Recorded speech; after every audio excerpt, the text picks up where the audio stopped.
Hello everyone, good evening. Welcome to Vedantu JEE English. This is your Big B and your physics coach. If I am audible and if I am visible, please say clear.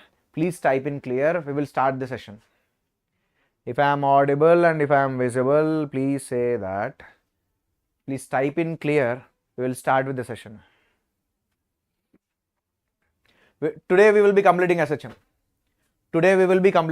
Actually, what we have planned was that this week, that is the previous class, whatever I have taken, we have completed approximately half of the SHM.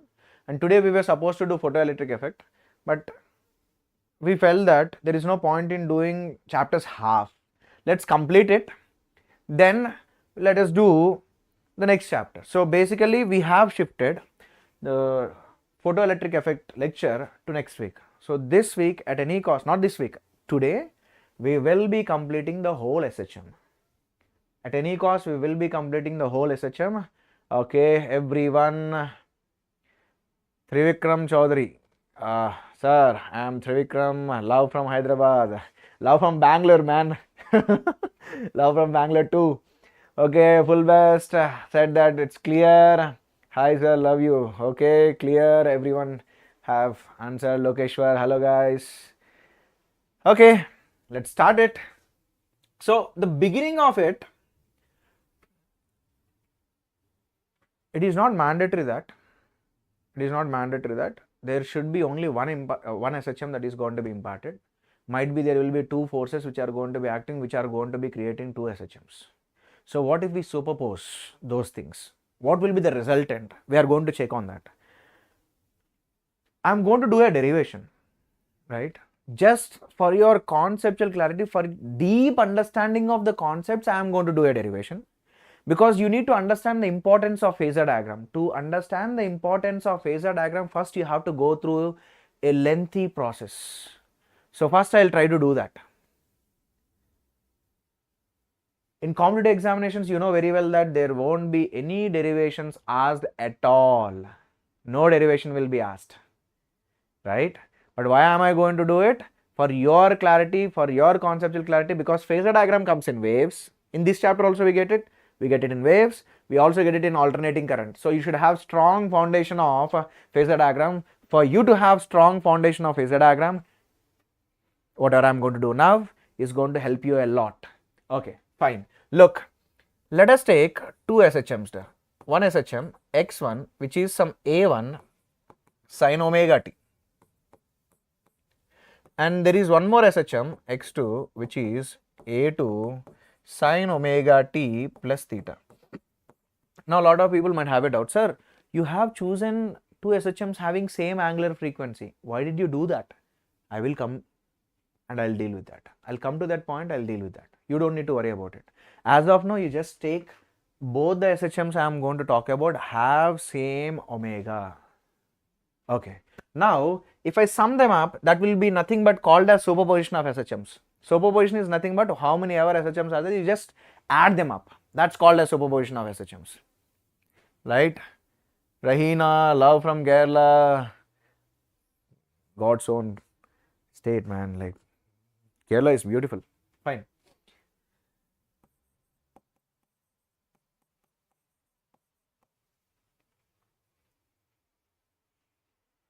Not only two, even if three of them are going to be there, add them. 2 itself is going to be slightly giving you lengthy calculation. Right now, I don't want to deal with 3 SHMs. Adding 3 SHMs, adding 4 SHMs. I can add 10 SHMs also, man. I can do that. But the thing is, the math is going to be becoming so big that in between only we are going to leave it. Instead of that, we have a shortcut coming up. So first I'll show you the tedious way, the very difficult, lengthy way. Okay, x can be written as what? a1 sin omega t plus a2 sin omega t. When I am going to look at this, I'm just thinking, can I convert both of them into a single function? Let me just try that. In trigonometry, mathematics, like when you people were learning mathematics, you would have come across that. But you would have come across whenever there was sine and cos. So let me just expand this one. So sin A plus B can be written as what? Sin A cos B plus cos A sin B. Now sin omega t parts I'll put them together. Cos omega t I'll put separately. So when I am going to put sin omega t things together, I get A1 plus A2 cos theta into sin omega t plus, I already said to you, if you want to have proper understanding of phasor diagram, you should master this one. Like you should understand why the phasor diagram will be very important. To understand that, you have to go through some struggle. I am making you go through some struggle. Yes, Rahina, this series is enough for JEE. You can see, rather than me saying that it's enough for JEE, you just listen to this class, then you will only understand whether it is going to be enough for JEE or not, right? And here definitely I am going to go deeper. I will go close to JEE advanced level and beyond mains level, that's guaranteed. I don't need to say this specifically. Watch through the video, you will only understand. Okay, now look, this thing is big, man, and this is also big, man. So right now I want to write it in a bit simple way. So for some duration, let us take this to be some small a, and let us take this to be some small b, right, for some time, because as they are big. So then that x can be written as what? Small a sin omega t plus small b cos omega t. The moment you see this expression, you know that as trigonometry is done to you in mathematics, you know how to convert this into a single function. When you have sine, when you have cos, you multiply and divide under root of a square plus b square. What will happen? I'll show you. Look, I will multiply and I will divide under root of a square plus b square. What is a? The coefficient of sine. What is b? The coefficient of cos. That's a trick in math. So you have a sin omega t over here. You have b cos omega t over here. Yes. Let me just keep this one outside and let me just take this part inside.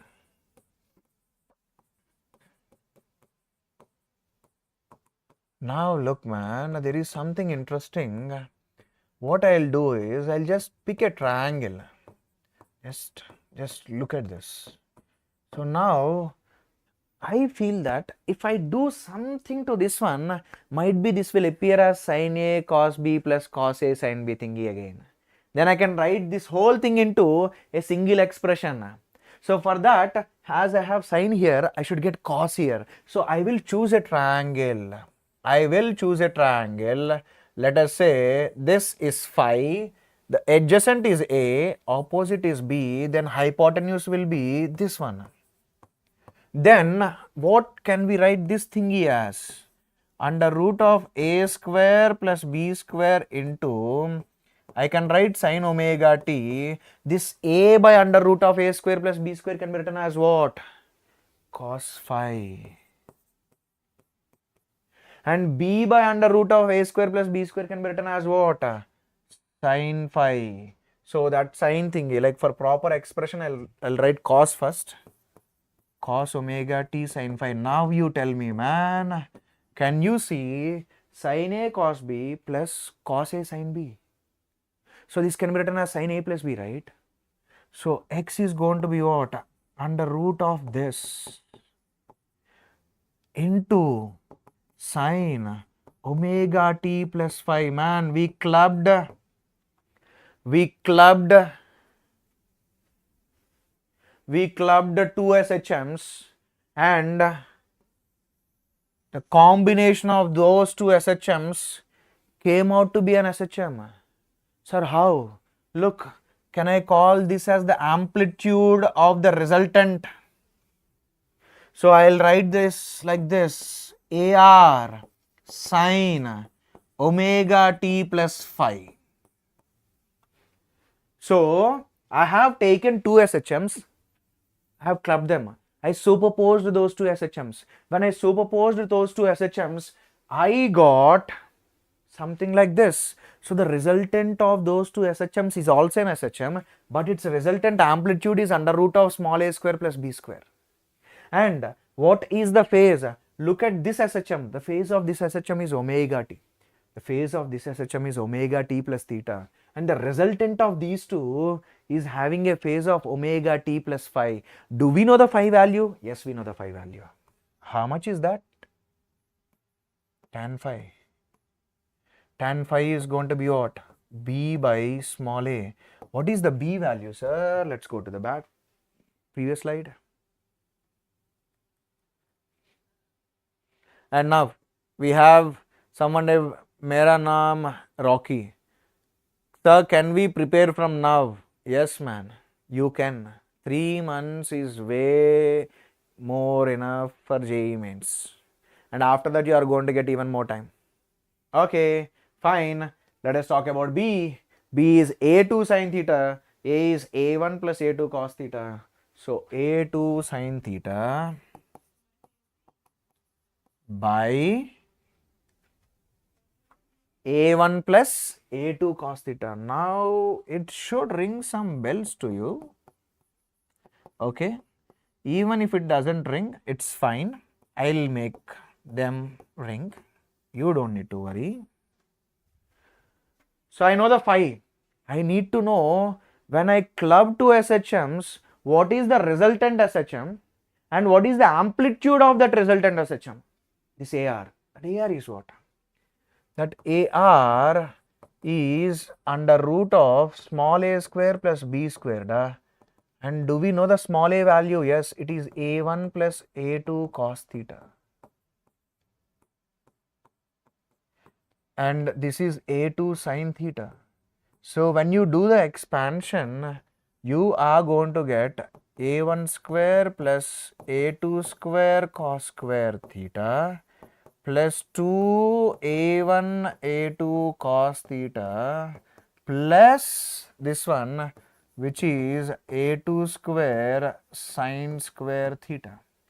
Then the AR value is under root of A1 square plus A2 square plus 2A1 A2 cos theta. This. And one more thing, what did we get the tan phi value as? A2 sin theta. A2 sin theta divided by A1 plus A2 cos theta. This actually made people to think. This thing has made people to think. That's when the phasor diagram has come. Reason is, think of vectors.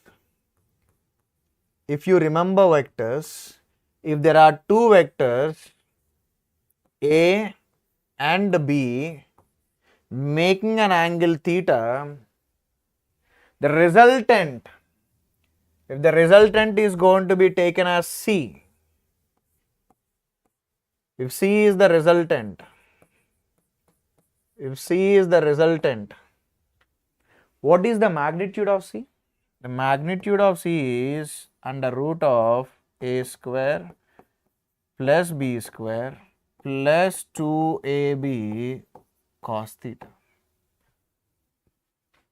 And what is that phi value if you remember? The tan phi, this is from vectors, B sin theta by A plus B cos theta. Now by looking at these two, they are similar. But do we have any vectors here? Are we talking about any vectors here? No, we are talking about SHMs, man. We are talking about SHMs. But the resultant amplitude of those two SHMs which you have put together is coming out to be like this. That means they are similar to vectors. So now people were thinking like this, man, who will do this much amount of calculation to get to this? Okay, let us invent some method. Let us invent some method where I don't need to go through some 3 pages of calculation. I don't need to go to 3 pages of calculation. I can just simply get the answer in 1 or 2 steps because I have already mastered vectors. And the resultant is very similar to vectors. That's when a method called as phasor diagram has kicked in. That's when a method called as phasor diagram has kicked in. So how we are going to do or write this phasor diagram? The very first thing is that we should be able to write it like vectors. Right? The very first thing is that we should be able to write like vectors. Now look, who is playing the role of A? Can I say A1? Who is playing the role of B? Can I say A2? So I should draw A1, A2 as vectors. What is A1? Amplitude of the first wave. What is A2? Amplitude of the second wave. So somehow I need to draw 2 arrows of A1 length and A2 length. And the angle between those two, angle between A and B is theta. So here also the same theta is there. That means angle between A1 and A2 should also come out to be what? Theta. That's when they are like, okay man, whenever you have to draw a phasor diagram, you just talk about the 2 or more than 2 SHMs whatever are there. You just write them first.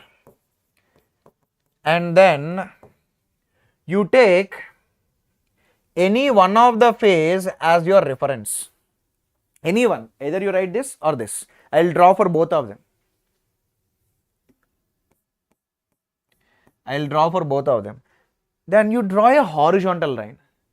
That horizontal line, you just take the phase, whatever you have written or whatever you have taken as your reference. So this horizontal line has a phase omega t. If you are going to talk about plus angles to omega t, you move up. Minus angles to omega t, you move down. Right? Now, next draw one more line. Next draw one more line which is going to be representing the phase of the second one. So phase of the second one is this. Now look, from omega t to go to this one, you are rotating by how much angle? Theta. Now we are not done here. We have to draw A1, A2. Na? So whatever the SHMs you have taken, the amplitudes whatever are there, those things you draw as vectors.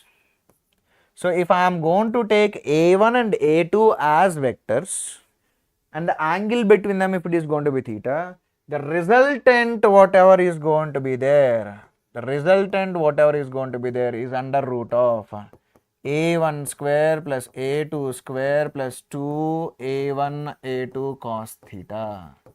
And simply, let's say the resultant is making an angle phi. So what is the phase of this line? Then what is the phase of this line? If this is omega t, phase of this line is what? Omega t plus phi. So now I directly got, man, the resultant of these two is this. The amplitude of it is this much and the phase of it is this much. So directly I'll get the resultant, man. I'll directly get the resultant wave. I don't need to do any mathematics. I can simply write this is the resultant amplitude and the phase of it is omega t plus phi. So I can write omega t plus phi. Done. Are we getting this directly without doing this 3 pages of calculation? Look how much I have done. Poor me.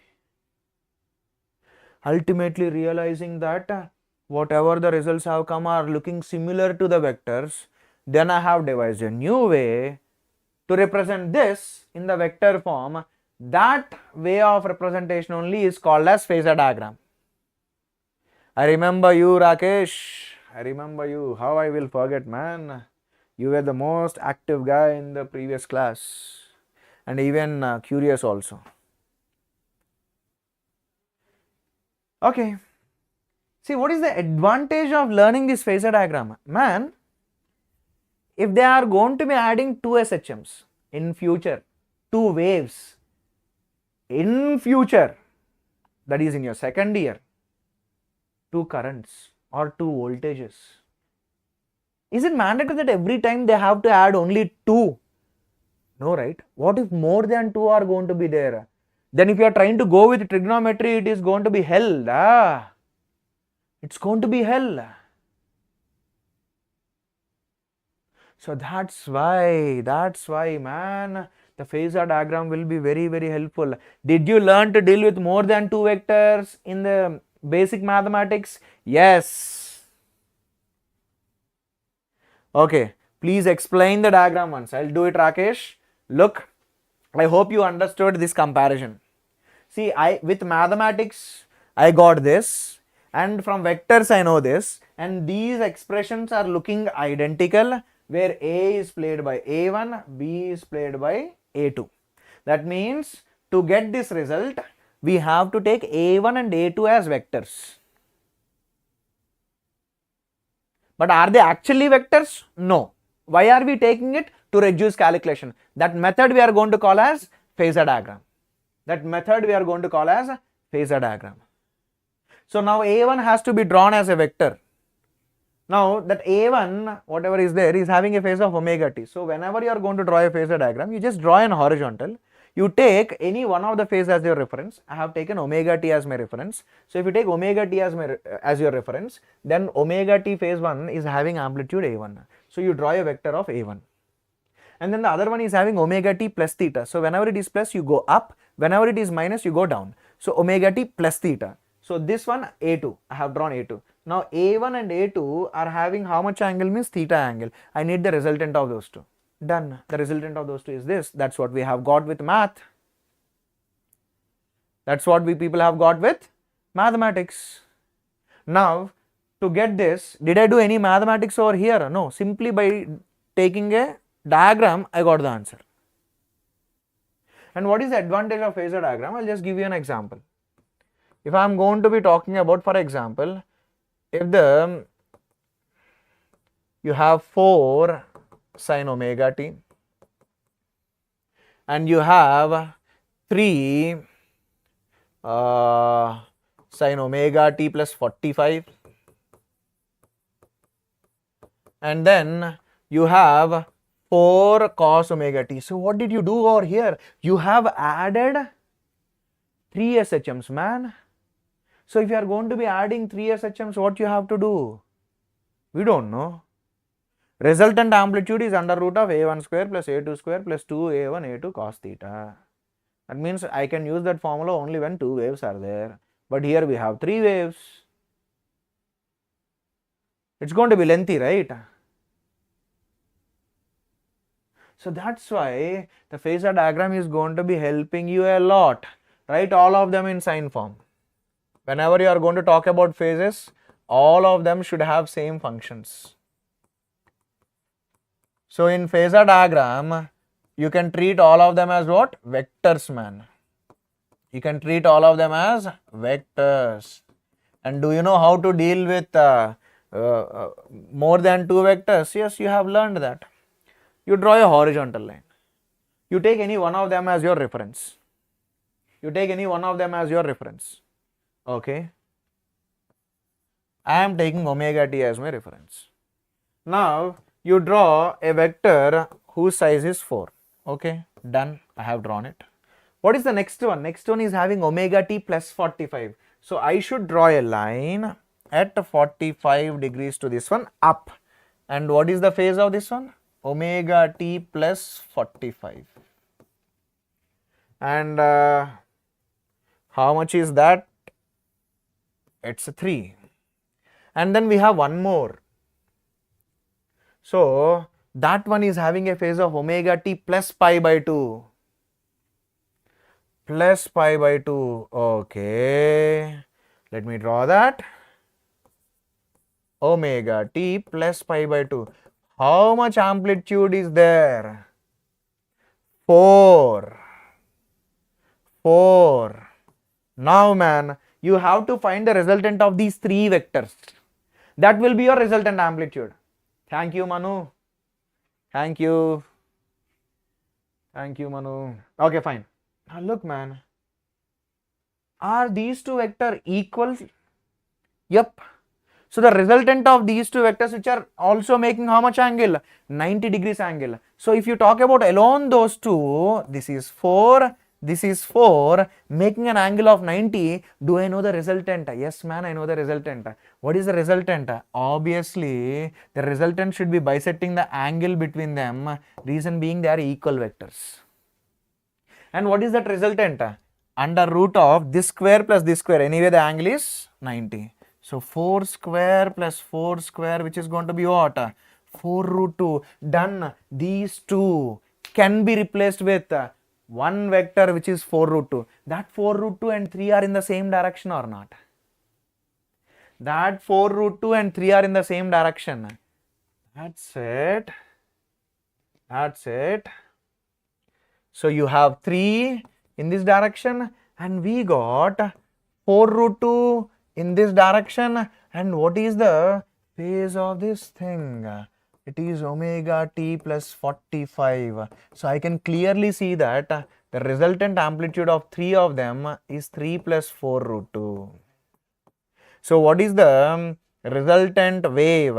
It is resultant SHM, resultant amplitude into sine. What is the phase of that resultant? It is omega t plus 45. See the beauty of phasor diagram. Did I do any trigonometric calculations here? No. Did I do any trigonometric calculation? No. That's the beauty of phasor diagram. That's why I love it. I love it. You should also love it. Not only 3, man. If they have given not 3, let them give 4. I'll draw 4 vectors. Arey, let them give 10, man. Let them give 10. I'll draw 10 vectors. That's what I have learned in vectors, right? Now you imagine writing 10 functions and then doing trigonometry to every 2 function. Next day morning also we will get answer or not. Next day morning also whether you will get the answer or not, we don't know. If 10 expressions are there and 10 trigonometric things you have to do, means so it will take 10 pages. That's why phasor diagram has a lot of importance, and I have taken lot of pain in making you understand this. Reason being, you should also be like me. You should question everything. Why? What is the advantage of a particular method? Now you people have understood the advantage of phasor diagram. Now let me go a bit deep, a bit more deep.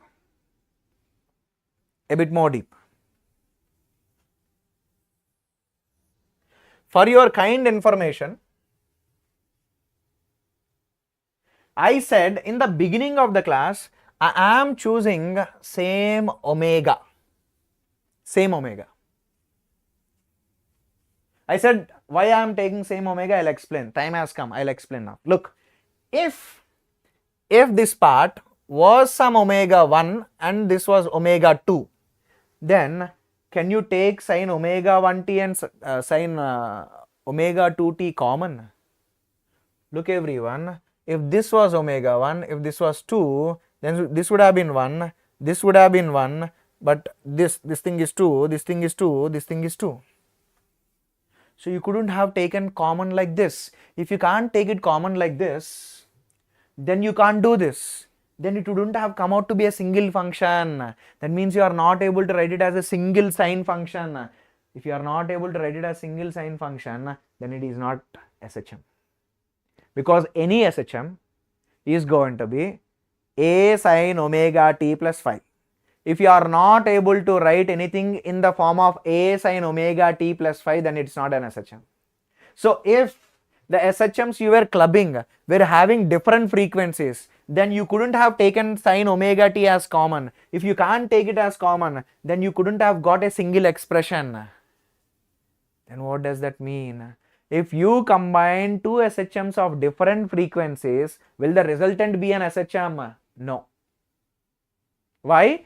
You can't write it as a single function like this. If you can't write it like this, it won't be an SHM, because any SHM can be represented as a sine omega t plus phi. If you are not able to write it as a sine omega t plus phi, then it's not an SHM. So the thumb rule is, if we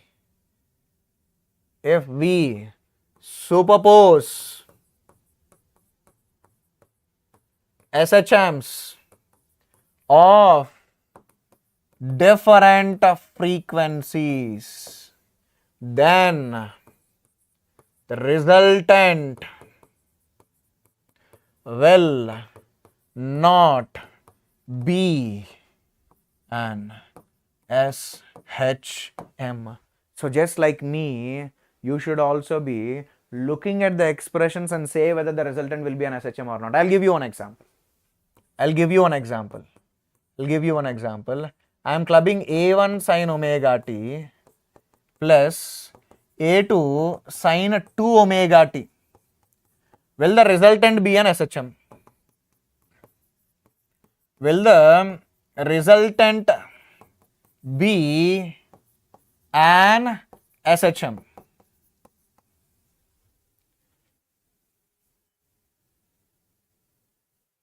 Will the resultant be an SHM?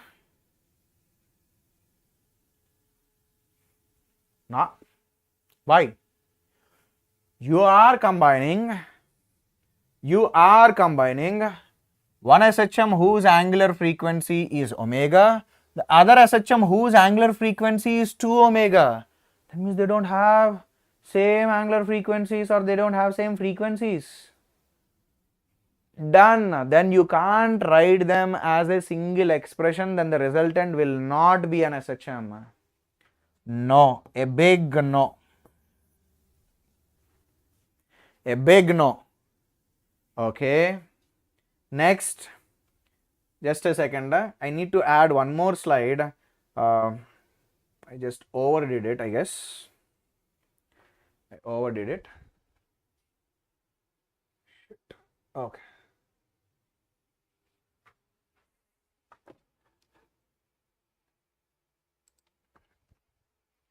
Okay. Now look.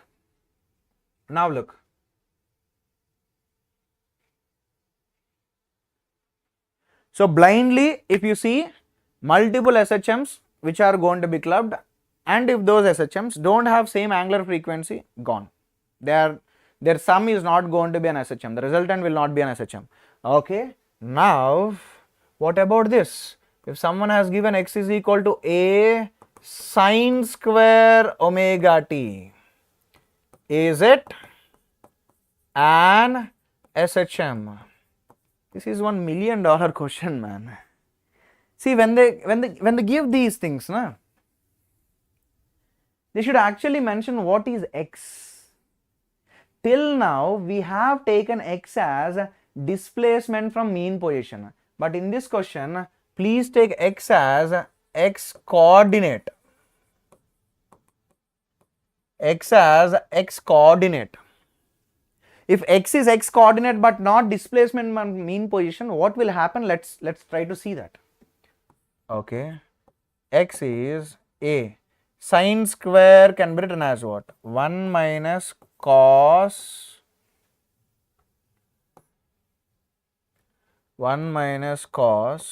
2 omega t divided by 2. Then the x is going to be a by 2 minus a by 2 into cos 2 omega t. If you observe properly, man, if this is the origin, I can see that if this is going to be x is equal to a by 2, now you tell me what can be the lowest value of cos 2 omega t. Lowest value of cos is minus 1. So minus 1 into minus a by 2 will give you what? Plus a by 2. A by 2 plus a by 2 will be what? A. So the maximum the particle can go is by a by 2 to the right side. And now let us take cos 2 omega t as 1, the maximum of cos. Then it is going to be what? A by 2 minus a by 2. That means it can go maximum till here. So basically, can I say that the particle is oscillating? Yes, it is an SHM, but its mean position is at a by 2.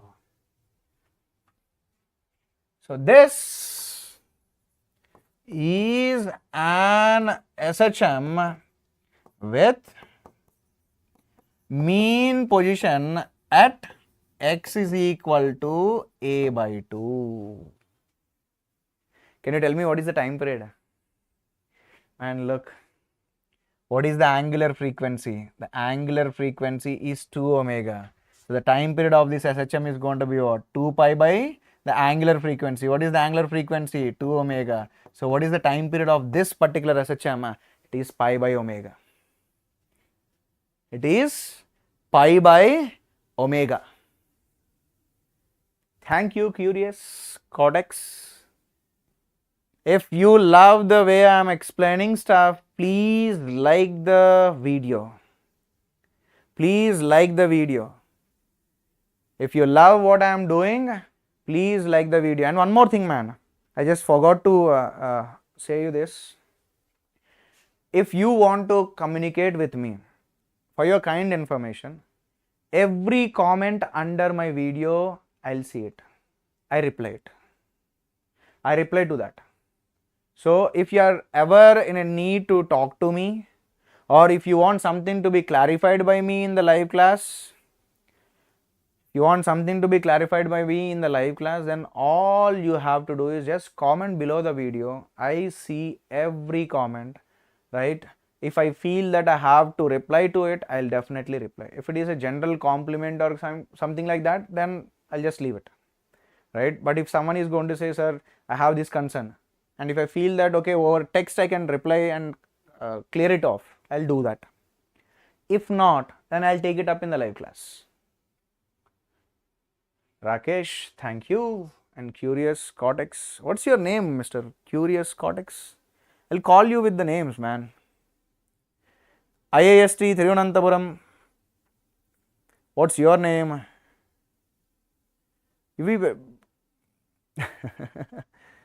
Big B. Yes. I said to you, right, I still feel the same thing. If there was someone who was more educated, they would have definitely guided me proper. So for you, we are there. Trust me. Brother is an emotion, and I mean it when I say, okay, 𝐂𝐡𝐞𝐤 ready. Okay, man. Let's go ahead. Let's solve what we have applied. Sorry, let's solve whatever we have learned. Come on. Let's do this question. A simple harmonic motion is represented by ding. Man, I have a small question here. Can you see two SHMs here? Yes. And those two SHMs, do they have same angular frequency? Yes. The angular frequency of the first one is 3 pi. The angular frequency of the second one is also 3 pi. So if you are combining multiple SHMs of same angular frequency, will the resultant be an SHM? Yes. So they are asking the amplitude and the time period of the resultant motion. So if you look at it properly, it's 5 sine 3 pi t plus 5 root 3 cos 3 pi t, na? So sine 3 pi t plus pi by 2. So if you ever want to talk about phase differences, you have to write all the SHMs in same function. Either you convert cos to sine or you convert sine to cos, but both of them should be in same function. Then only you can talk about the phase differences. Okay, fine. Now look, Sarji. Whenever there are generally going to be two SHMs, na, I also use formula only. Let it be formula only. But my sincere request to you is that you also do it with the help of phasor diagram, right? Okay, now I'll use formula. The resultant amplitude is going to be under root of this square plus 2 this into the phase difference. 3 pi t, this is 3 pi t plus pi by 2. So what is the phase difference? Pi by 2. So I should write 5 square plus 5 root 3 square plus 2 into 5 root 3 into cos pi by 2, because When I use the formula under root of a1 square plus a2 square plus 2 a1 a2 cos theta, that theta was the phase difference.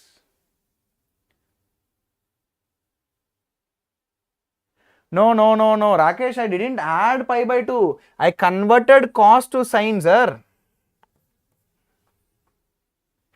When you convert cos to sine, you have to put pi by 2, right? Trigonometry, sir. Ji. Okay. The resultant amplitude is under root of 25 plus 75 plus that other part is 0, cos pi by 2. You get 10. So which option is having 10? Arre, two options are having 10, man. Now we need to find time period. Time period is what? Time period is 2 pi by omega. What is the omega? Omega, you can see who is playing the role of omega, 3 pi. Put that, you get the time period as 2 by 3. Oh, Kachit Reddy, very good, man. It's always good. It's see, one suggestion for all the people who are going to be attending live. You better keep your names in the ID rather than the email IDs or some fancy words, so that we have a proper bonding. Let's say, for example, Rakesh is there, Sanjay has come, oh, good man, and Kachit Reddy, right, Nithila, like that, it's easy for me to talk to you and you also feel a bit connected. Come on, do this. This is 2021. Generally, I don't love to pick 2024, 2023 questions because they are slightly easier. 2021, 2020, 2019, those questions you will find them to be having some quality. So I'll generally pick more from there whenever I feel that, okay, I have to explain and go deep. Wherever it is not needed, I won't go. Two simple harmonic motions are represented. Man, you can clearly see that. What is the amplitude of the first one, sir? Amplitude of the first one is 10. But this, just now we have got it. It's so bad. 2019 exactly same thing was there, and 2021 exactly same thing is there again. This expression we already got the amplitude. Just now we did it. The amplitude is 10. Just now we did it. Isn't it the same expression? Yes, sir. Amplitude is 10. Now what are they asking? They are asking ratio of amplitudes. What is the ratio of amplitudes? The ratio is 10 by 10, which is what? 1 by 1. So what is the x value for your kind information? It's 1. Done. Very good, Sanjay. Very good, Sanjay. For my satisfaction, one more question which is not a previous year's question. And after this, we are going to go for finding the time periods. We will have best time, man. You will love it. When I'm going to go to finding the time periods, I'm going to talk about spring and block, and I'm going to go to certain level of depth in that. You will love it. And then we are going to do the simple pendulum, right? Angular SHMs. Once the angular SHMs are done, then I am going to take up some questions where rolling is going to be involved, right? Only one question, right? And from there, I'll explain you one more extra method. With that, we will be done with the class. We will be done with SHM.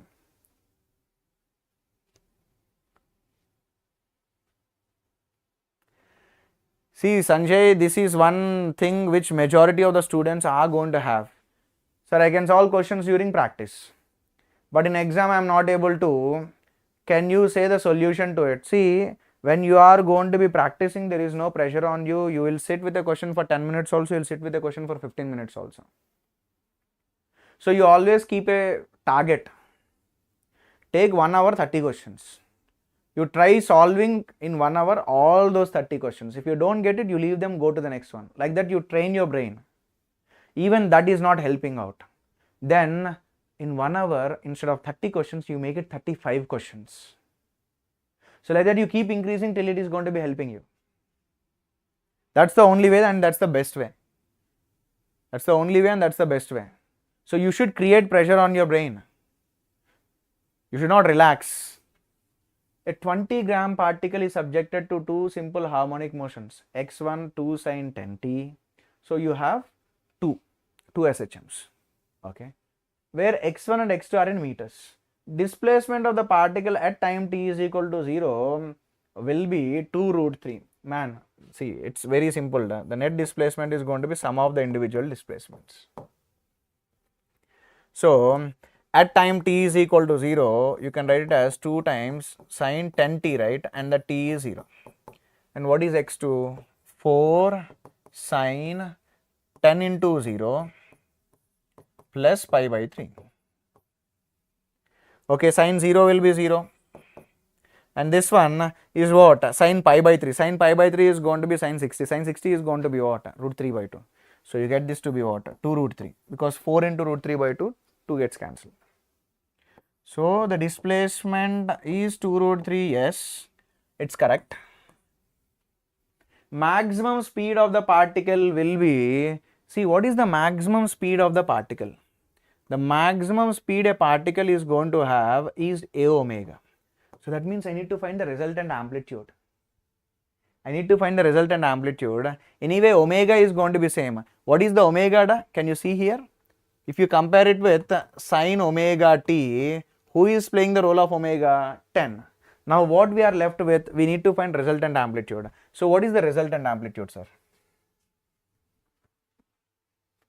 What is the resultant amplitude?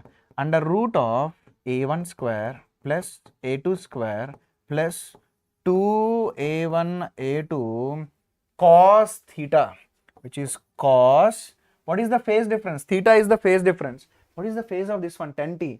What is the function? Sine. What is the function here? Sine. So I don't need to worry about functions. Functions are same. This is having 10t. This is having 10t plus pi by 3. So this minus this. So the phase difference is how much? Pi by 3. So cos pi by 3. Okay. Under root of, what is a1? 2. So 2 square plus 4 square plus 2 into 4 into cos 60, 1 by 2. So you get 4 plus 16 plus 8, which is root 28, which can be written as roots 2 times root 7, because root 28 is 4 into 7. 4, if you take it out, it will become 2 out of the root. Yes. Now you tell me what is the maximum speed. So the maximum speed you are going to get is 2 root 7. And what is the omega? Omega is 10, which is going to be how much? 20 root 7. It's going to be 20 root 7. See, Mr. Bhanu Prakash, managing time. I didn't get you. How to manage time? That I didn't get you. Kachit Reddy, see, what was informed to me is that I think electrostatics is already done in this series. So I'll be doing modern physics here. Once the syllabus is going to be done, I think mostly in a month or so the syllabus will be done.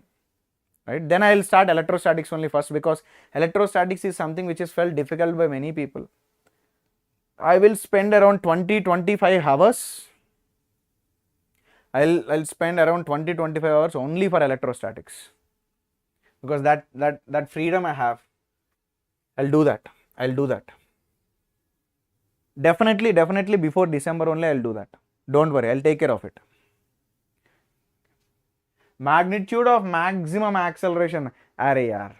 Maximum acceleration is what? A omega square. You got the A, you have the omega, then A into omega square. A is 2 root 7, omega square will be 100. So 100 into 2 root 7, 200 root 7. This is also correct. Now, energy of the resultant motion. And yesterday we have seen energy, right? What is energy? Half k amplitude square. Now you will be like, sir, where is k here? How do we get the k value? See, man, omega is root k by m for your kind information. So from here k is going to be what? M omega square. So if you talk about the total energy of SHM, it's half k a square, which is half m omega square a square. That's it. Do you know the mass? Yes, the mass is given 20 grams. You have to put it in kg to get the answer in joules. And then omega, yes, we know omega is 10. Do we know the amplitude? Yes, we know the amplitude. Amplitude is root 28.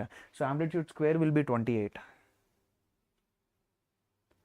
Hi, fan of Virat. What's your name, man? Okay. With this, we are done. We are done with the kinetics of SHM. We are done with kinetics of SHM. Okay, now we will just start with how to find the time periods.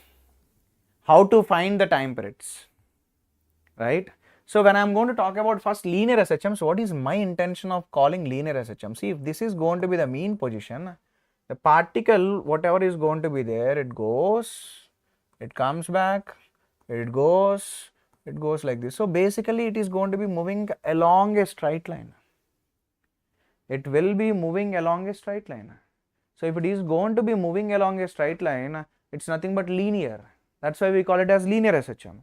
And you already know this thingy. If the particle is, let's say, somewhere over here at some x distance, then on that particle there will be a force which is going to be kx acting opposite to the direction of x.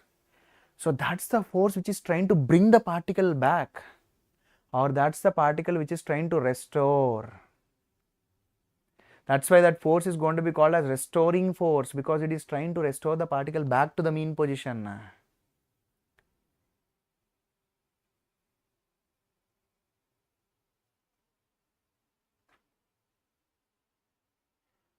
Yes, Kaushik.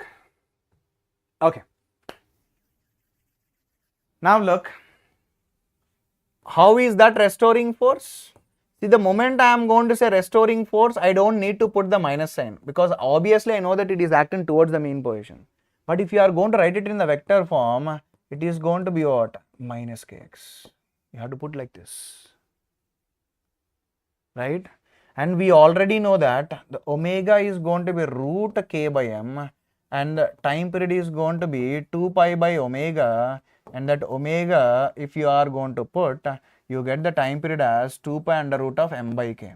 Man, whenever you are in need of calculating the time period, definitely they will give you the mass, but they won't give you the k. So your aim is to calculate the k.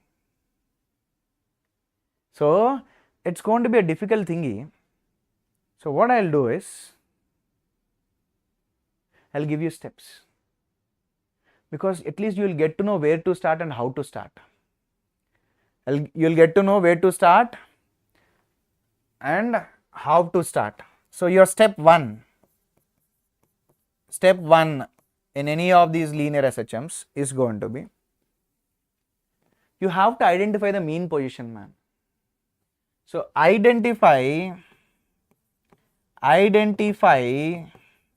the mean position. How to identify the mean position? Wherever the net force on the particle will be 0, that's the location we call as the mean position, and about that mean position only the particle will be executing SHM. Step 2. Displace the particle by x from mean position and calculate restoring force, the force which is trying to bring it back. Compare that restoring force, compare that restoring force to kx and get the k. Once you get the k value, you put it in this time period equation, you will get the answer.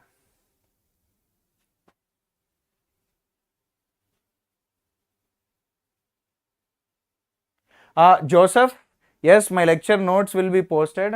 I have actually given, I think they will post it. I don't have any access in the Telegram group. They will post it. I'll do it, Mr. Bhanu Prakash. Fighter, what's your name? Tiger 456. What's your name? Okay, now look. As I have given you steps to calculate time period of literally any linear SHM, you can use these steps. You can use these steps. And for your kind information, this is also called as force method of finding time period. This is called as force method of finding time period. Actually, there will be three methods to find time period of any SHM: force method, torque method, energy method. So all three of them I will discuss, all three of them, but energy method rarely we will use. So at the end, for one or two questions, I will use the energy method. Whenever it is linear SHM, we use the force method. Whenever it is angular SHM, we use the torque method. And when the situations are too complicated, then only we go for energy method. But that kind of complication, you won't get it in mains. Even to that extent, if you talk about JEE advanced also, you don't get it. I have picked JEE advanced questions also on the way when we are solving. Okay. Now let us talk about spring and block system. Yes. First, I will talk about where a spring is put horizontally and this is the block. Now you tell me, if the spring constant is going to be K and if the mass of this is going to be M, what will be its equilibrium position? I am taking this to be smooth. I am taking this thing to be smooth. I am taking it to be smooth. Okay. Now, if I am going to displace it and leave, that's when it starts oscillations. So what is the mean position? Mean position is when the spring is in its natural length in this situation, because that's when the net force is going to be 0. So if this is going to be the natural length of the spring, then the spring is not applying any force and the block is not experiencing any other force in the horizontal direction. Its weight will act vertically down, normal will act vertically up. There is no other force. That means net force is 0 in the horizontal direction. So this is the mean position. Now what did I say to you? What did I say to you? From the mean position, I requested you to displace it by some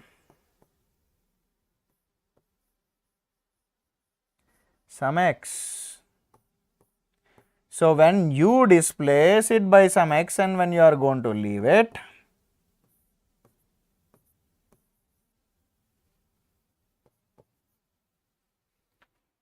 it starts from rest. And if you pull it by x and if you leave, if it is starting from rest, where a particle executing SHM will be at rest, at its extremes, that means this is its extreme. Look everyone, there is one important concept. I am giving you one additional point. As the block is observed to be at rest here, this is one of the extremes it can go. And this is the mean position. Now you tell me, what is the distance between mean position and extreme? We call it as amplitude. So in this situation, if you pull it by some x and leave it, then the amplitude of its SHM will be x. So on JEE level, JEE advanced level, they generally going to ask you in some tough questions, even in some Irido questions, as well as any score test or grant test of any big organizations. You'll find these questions, find the amplitude.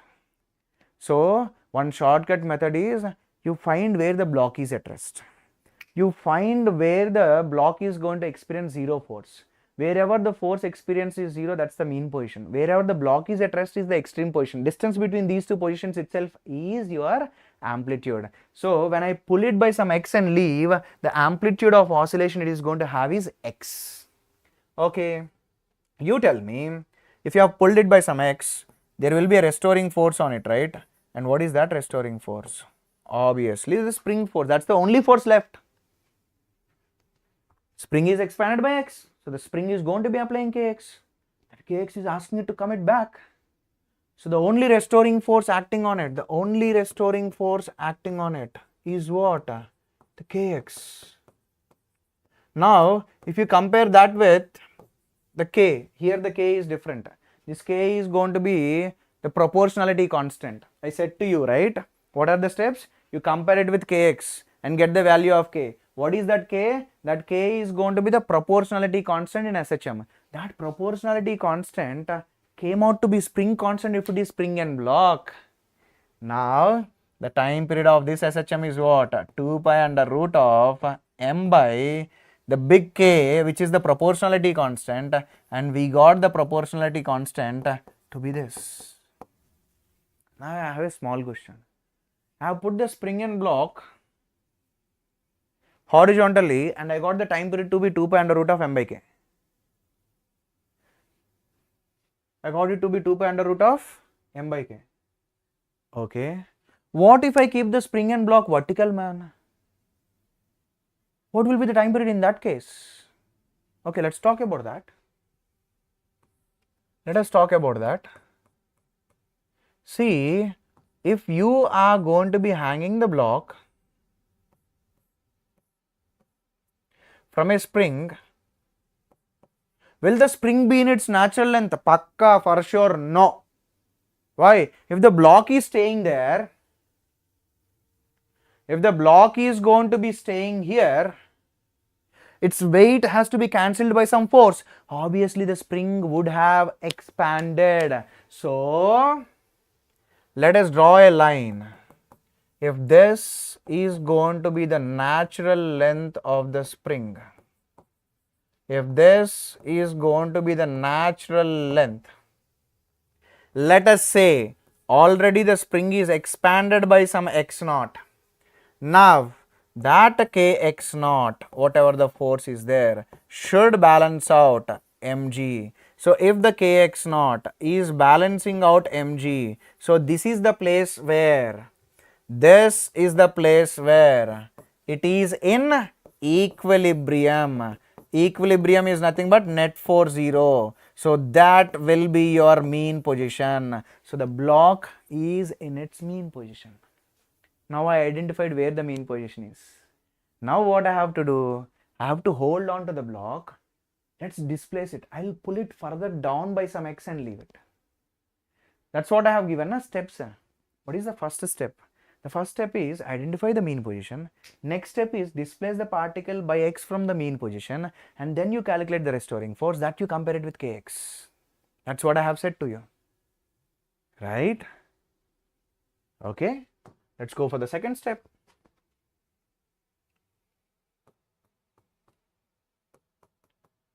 This reference diagram is very important, man. Reference diagram is very important. Never ever miss that.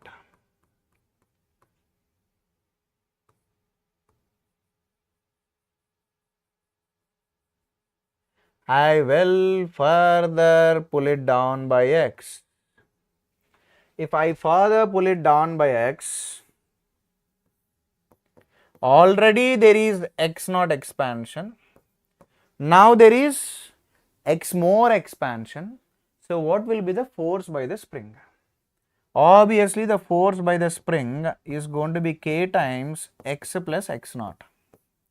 And you have mg. Obviously, I know that the force due to spring will be more, man.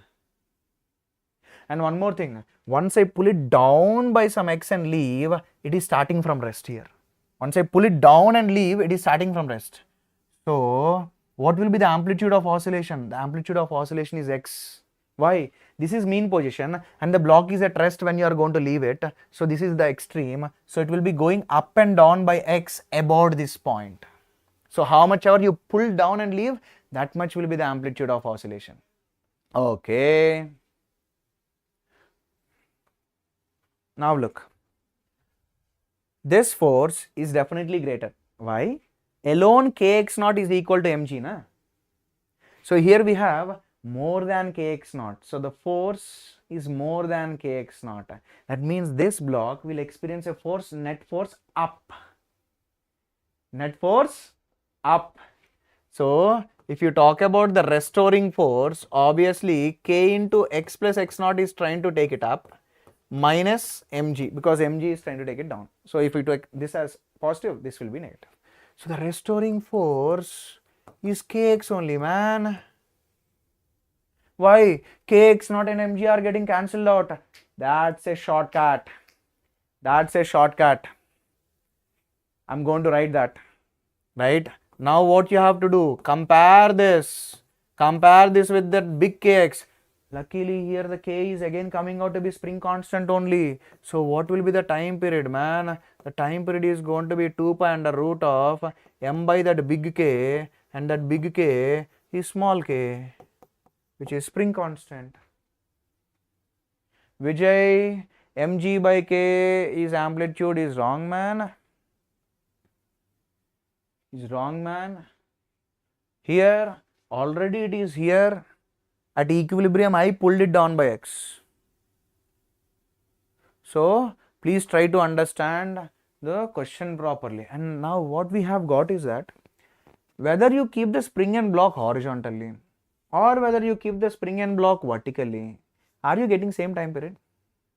Yes. And one more observation is that whatever the forces that are existing, whatever the forces are existing at equilibrium, are they contributing for restoring force? No. So I am giving you shortcut. I am giving you shortcut. Shortcut is, from next time, whenever you are trying to go for finding the time periods, don't draw the forces which are already existing at equilibrium. They are anyway going to get cancelled out from the final expression. So you think like me. How I think, I'll tell you. From the equilibrium position, when you disturb it by some x, you see what extra force got created. That's the force which is going to bring it back. It will save a lot of calculation for you, man. It will save a lot of calculation. Trust me on that. So, from this location, when I pull it down by x and when I am going to leave it, when I displace it down by x, what is the extra force that got created? Spring got expanded x extra. So the extra spring force is kx. Is that extra spring force contributing for restoring force? That's the only thing which is contributing. So the shortcut is, don't draw the forces which are existing at equilibrium. Anyway, they are going to get cancelled out. So when you displace it from the mean position, whatever the extra forces that get created, they are the ones which are responsible for bringing the particle back. Now look there. Let's apply that to inclined plane and let's see. So, will we get the time period to be 2 pi under root of m by k or not? Let us see that. See, when we have a spring and when we have a block of mass capital M and this, obviously the spring would have expanded and it would have cancelled out mg sin theta. So there is initially expansion in the spring. Initially there is expansion in the spring. Right? Hi Harish. Hi Harish. Vijay, are you there?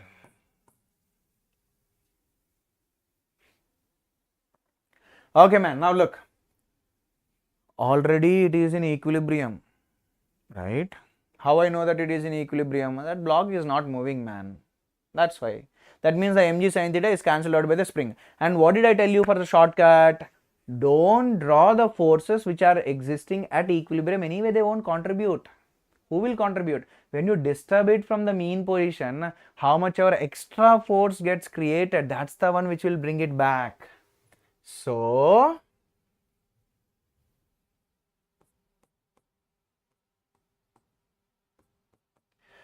if I am going to be pulling the block down by some x and when I leave it, when I pull it down by some x, what is the extra spring force that gets created? The extra spring force that gets created is kx. See, whatever the content I am doing to you will be helpful in solving some of the good book questions also. Hi Siva. Okay. So, whatever the extra force got created, that's the one which is going to contribute for bringing it back. Now you have to compare this with what? This. So the big K is now the small k. Arey man, look da, I am giving you one shortcut now. Whether the spring is horizontal, whether the spring is vertical, whether the spring is on inclined plane, no matter how the spring is going to be, time period of SHM will be what? 2 pi under root m by k, blindly. You don't need to worry. Okay, fine. Now, is it mandatory that only one spring has to be given all the time? No. What if multiple springs are going to be there? What if multiple springs are going to be there? So for that, I'll just give you some formulas. I don't want to waste your time, right? So wherever and whenever needed, if a derivation is not going to improve your conceptual understanding, I'll skip that.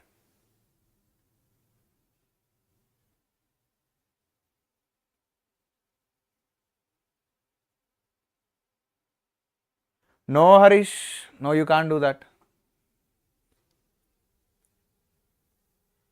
Because you have to give it in less than 2 years or something like that. I don't think you can give that, Harish. Okay, let us talk about the series combination. So when multiple springs are going to be connected end to end,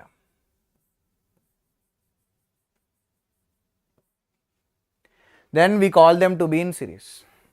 This is K1, if this is K2, right?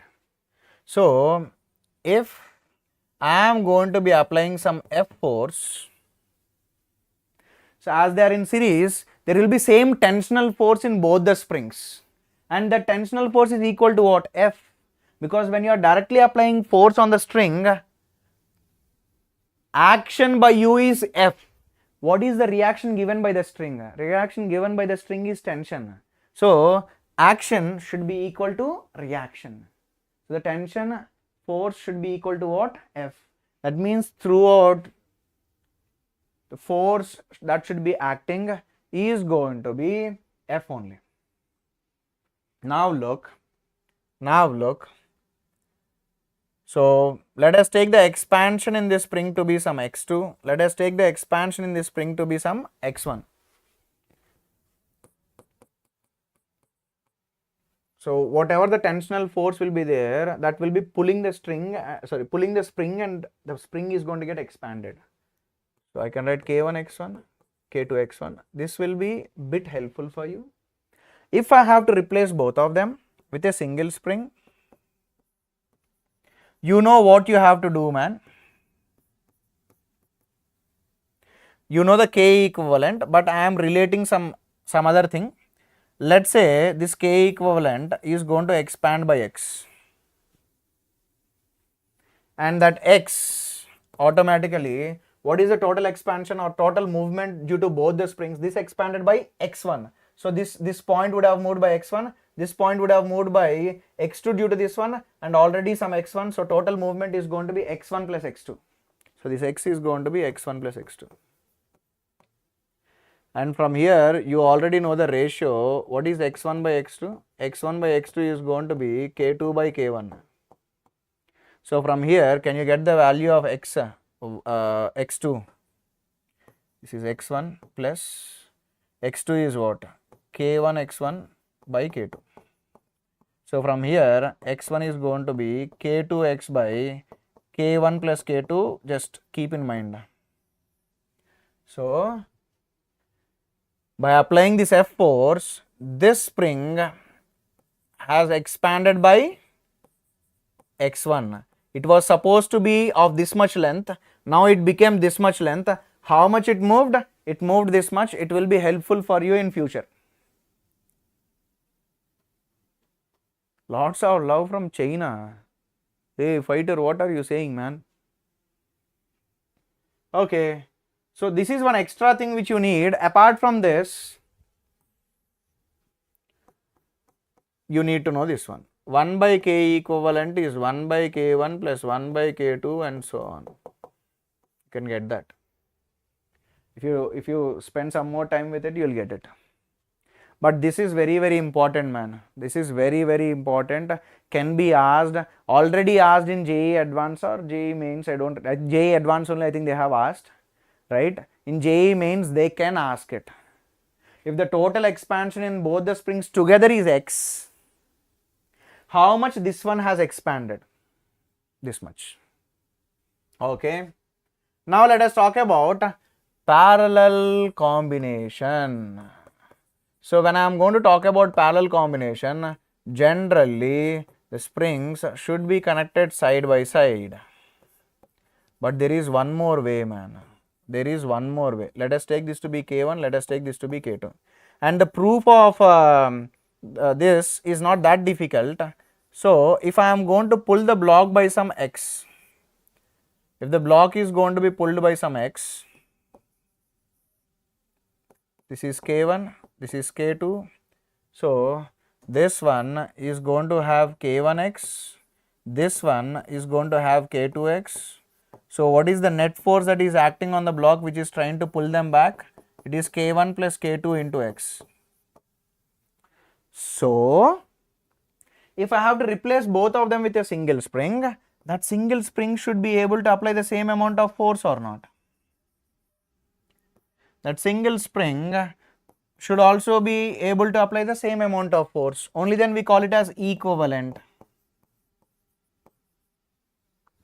So when you equate both of them, you get the K equivalent to be what? K1 plus K2.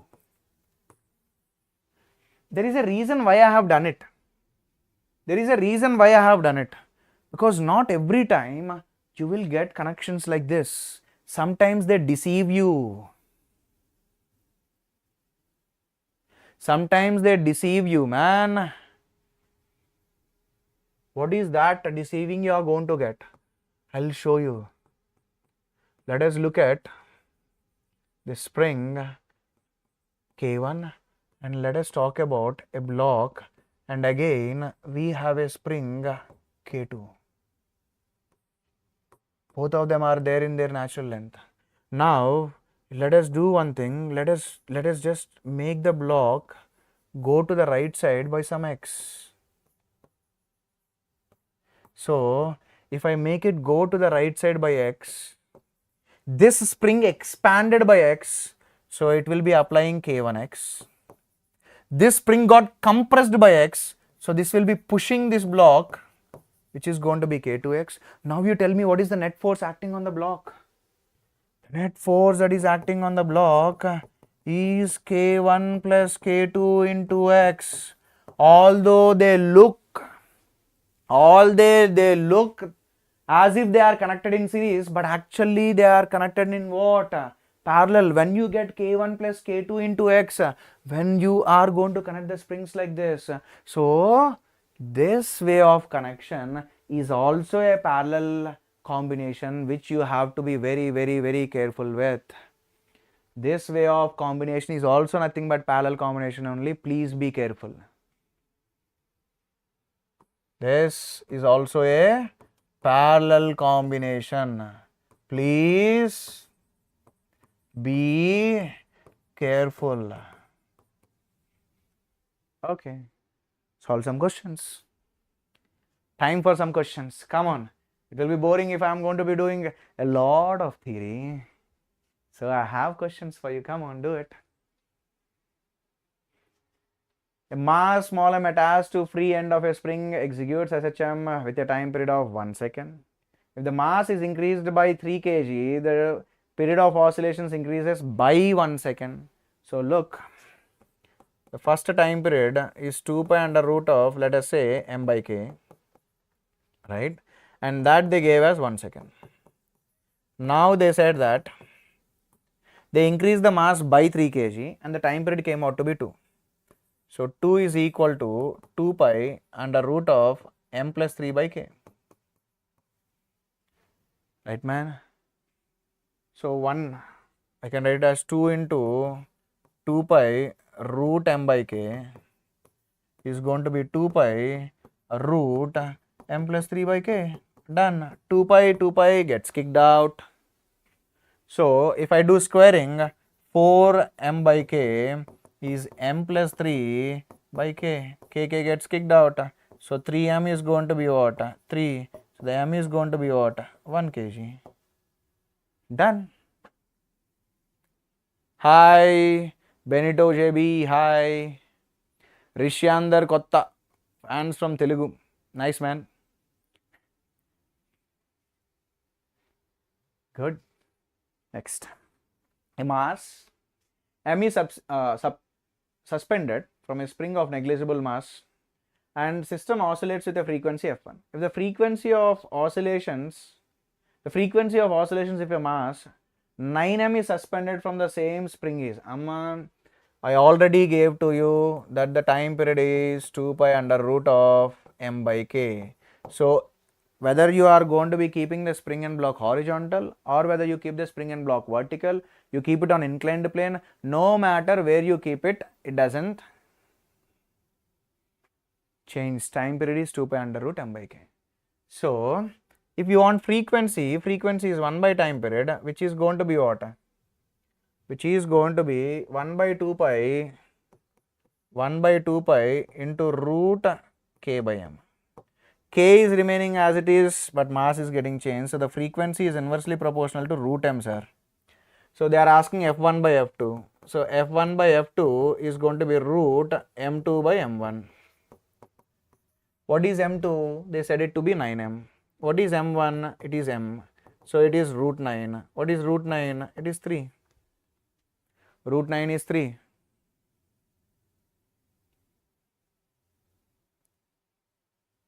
Yes, Ashwin, I inquired. Yes, it will be enough.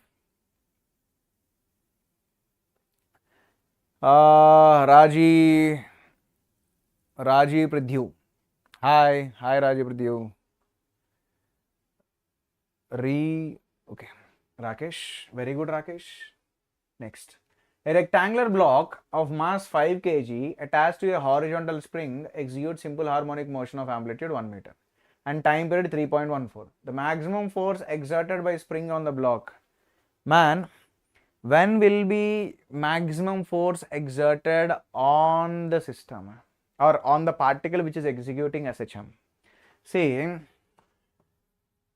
if this is the mean position, when it is at its extreme, that's when it is going to be experiencing maximum force, because acceleration is maximum at extreme. For maximum acceleration, you need maximum force. And you know that the force is going to be equal to kx, and for your kind information, the maximum value of x can be what? A. So the maximum force that is going to be acting is k into A, that is amplitude. So what did they say?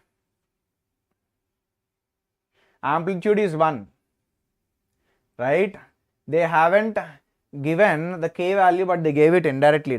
They gave time period. Na? Time period is 2 pi under root of m by k, right? Time period is given as 3.14, that means pi.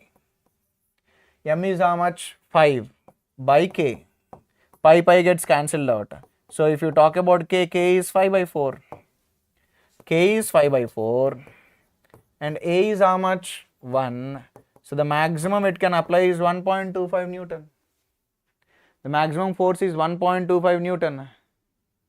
Okay, fine, ding, do this. I gave you the effective spring thingy, right? I gave you the effective spring thingy. Let's do that. Time period of simple harmonic motion of mass capital M in the given figure is this, where the value of alpha is. Now look, these two are in parallel. So in parallel means you have to add them, and then this one and this one, they are in series. So what is the 1 by k equivalent? 1 by 2k plus 1 by k.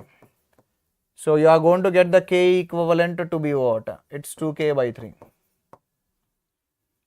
Now this whole setup is in parallel with this one. So what is the final k equivalent? The final k equivalent is going to be this setup plus this in parallel. which is 2k by 3 plus k. So the final k equivalent is 5k by 3. Now what are they asking? Time period. Man, time period of any spring and block system is going to be 2 pi under root of m by k. Time period is going to be 2 pi under root of m by k. And what is the k now? It is 5k by 3. So the time period is going to be 2 pi under root of 3m by 5k. Okay. There is no 2. So you have to take the 2 inside. If you take the 2 inside, then it is going to be pi under root of 4 into 3, which is 12. So you get the alpha value to be how much? 12. You get the alpha value to be how much? 12.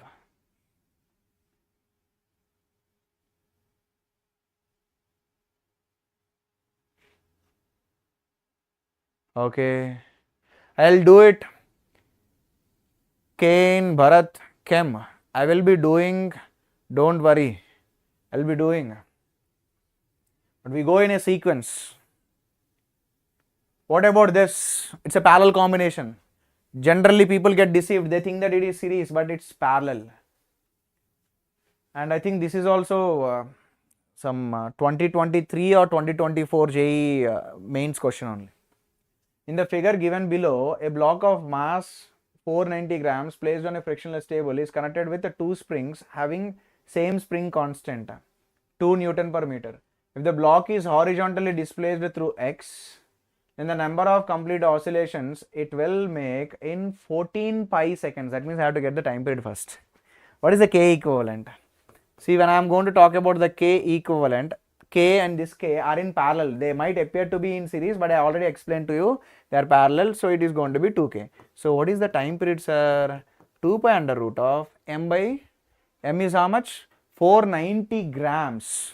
That means 49 into 10 to the power minus 2 kg by the k is 2k and the k value is 2. So 2 to 4. So the time period is going to be 2 pi under root of, or you can say 7 by 2 into 10 to the power minus 1. So the time period is going to be 0.7 pi. To complete one oscillation, for one oscillation, it takes 0.7 pi time. So in 14 pi time, how many oscillations it does? So do cross multiply. Question mark into 0.7 pi is going to be 14 pi. So pi gets kicked out. So the question mark is going to be how much? 20. So it does 20 oscillations. It does 20 oscillations. This is what I was talking about and I gave the answer already. IIT JEE 2009 question.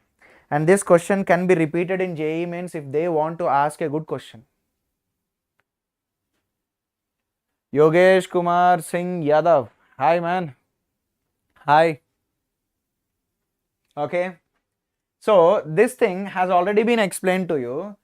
A mass capital M shown in the figure oscillates in simple harmonic motion of amplitude A. That means this one can maximum go on to this side by A. That means this total combination max expands by A. So if both of them together are expanding by A, what will be the expansion of K1? Because this point, when the K1 expands, will be somewhere over here. Let's say the expansion in K1 to be x1. I already did it. In this class, I already did it before doing some questions. Yes, where is it? In the beginning, I guess. Yep, I have already done it. So how much? If both of them together, total if they expand, the total expansion is going to be x. How much alone the first spring will expand means this much. So the total expansion, I have taken it to be what? Capital A. According to the question only, I have taken it. So if you put it as capital A, then the expansion of the spring 1 is going to be x1. Done. So that spring goes to the right side by this much and then again goes. So that spring is oscillating with how much amplitude? Is oscillating with K2A by K1 plus K2. It's a very good question.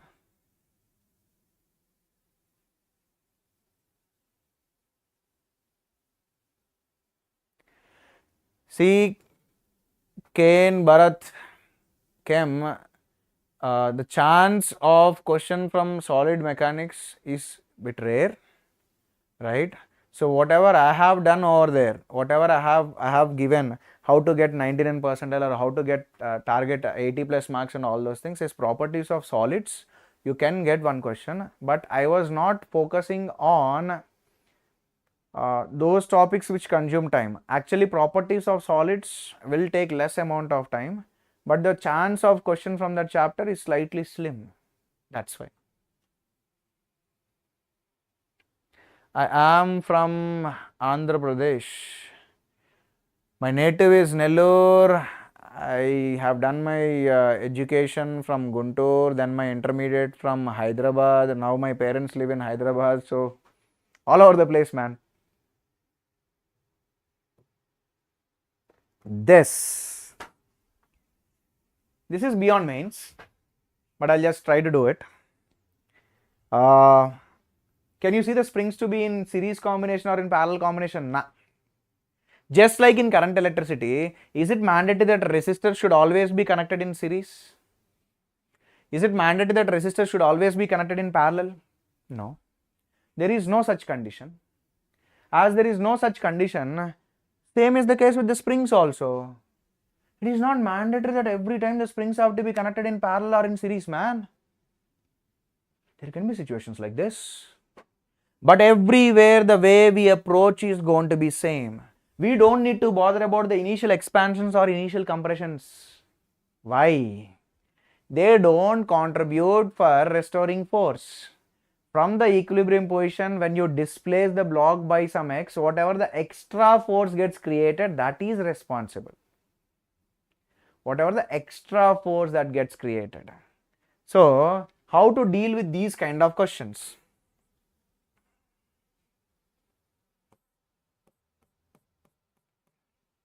Dealing with these kind of questions is not at all difficult.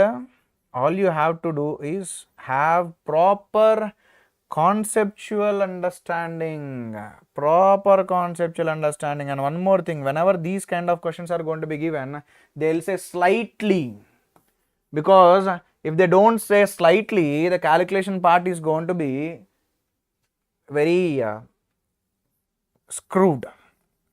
It's going to be tough. And we have one more dude here.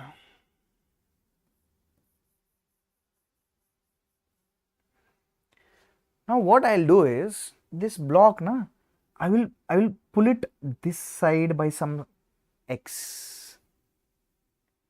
I'll pull that block by a small amount in this direction by x. So I'll just slightly, one second.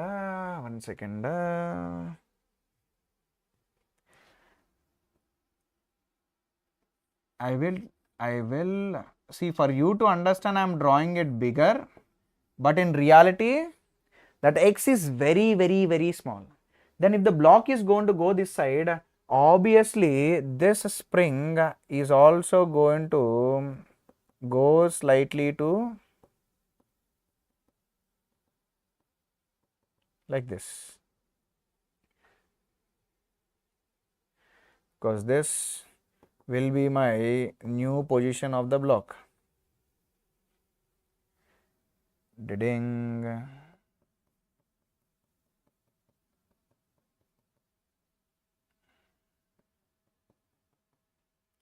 I can clearly see that this spring got compressed by x. That's not a big deal. But what about the expansion in this spring? That's a big deal, sir. That's a big deal. So this is a tough question, man. This is a tough one. So first I'll talk about this one. For you to easily understand, first I'll draw it like that whole thing, I'm drawing it as a straight line.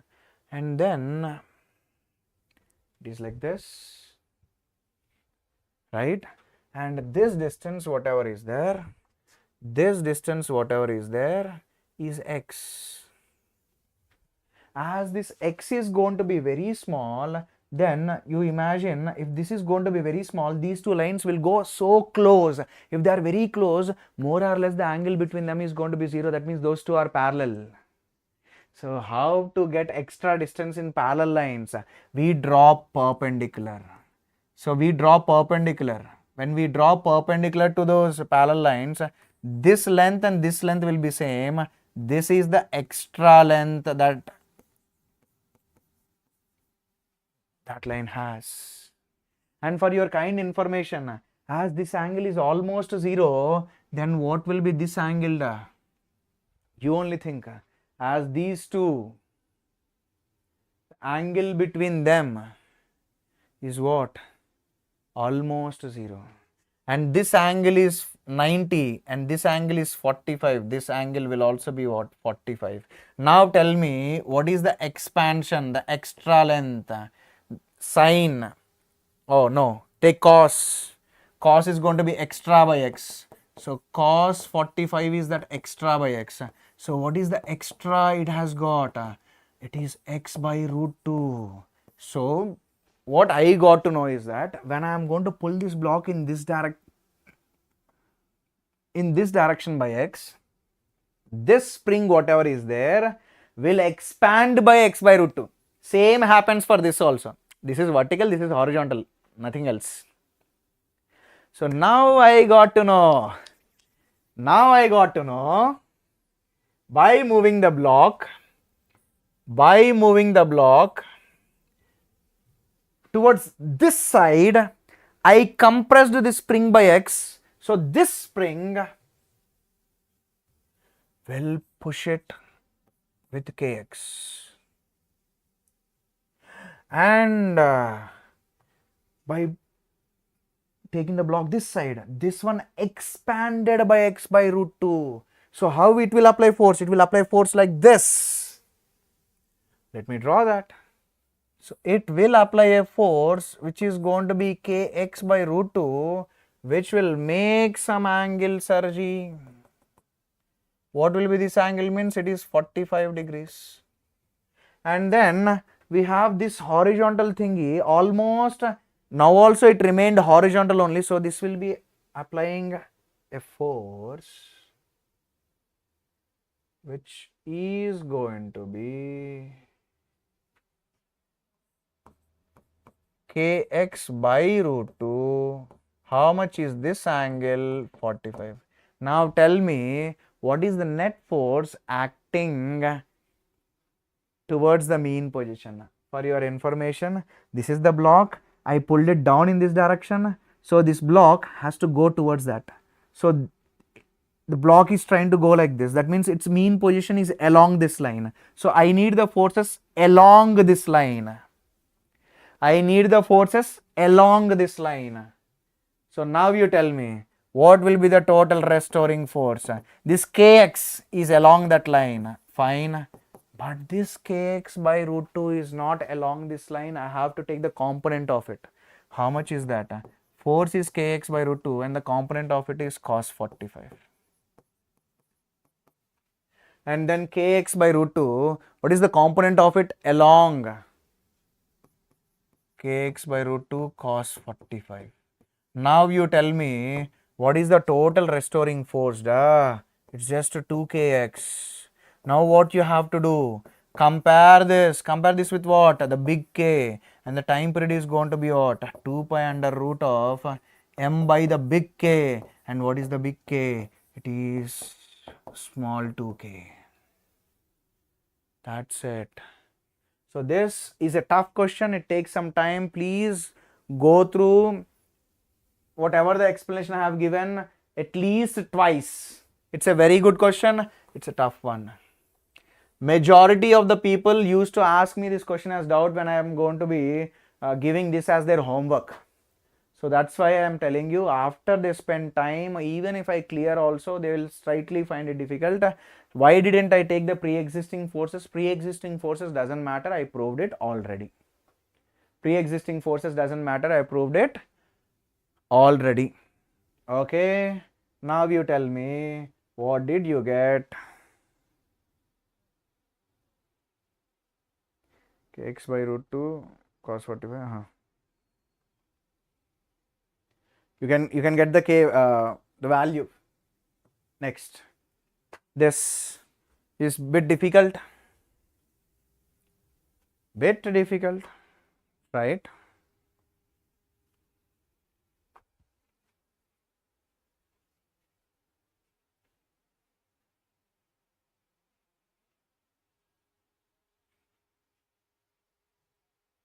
Vertical displacement of a plank with a body of mass small m on it is varying according to the law y is equal to sin omega t plus root 3 cos omega t, the minimum value of omega for which mass just breaks off the plank, and the moment it occurs for the first time at a time t is equal to 0 are given by, after time t is equal to 0 are given by.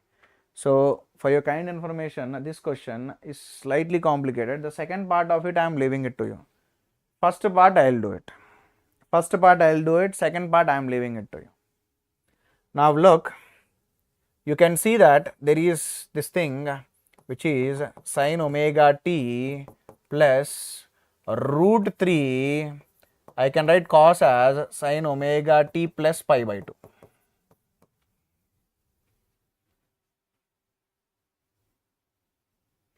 Okay.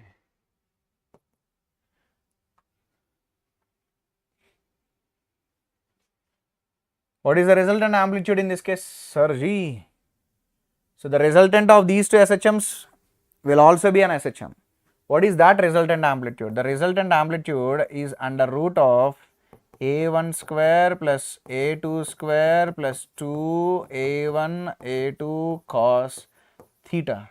What is your a1? a1 is 1 square, a2 is root 3, so root 3 square, 2 times 1 into root 3 into cos pi by 2. So I can clearly see that the resultant amplitude is 2. Now look man, let us first visualize what is happening if I am going to take that there is a plank, and if I am going to talk about a spring.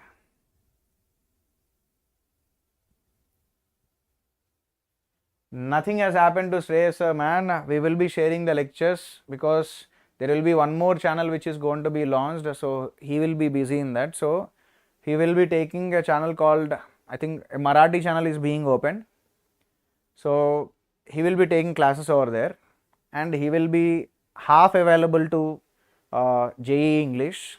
I will be taking classes in Telugu, right, and I will be half available in English. That's how it is going to be from now on.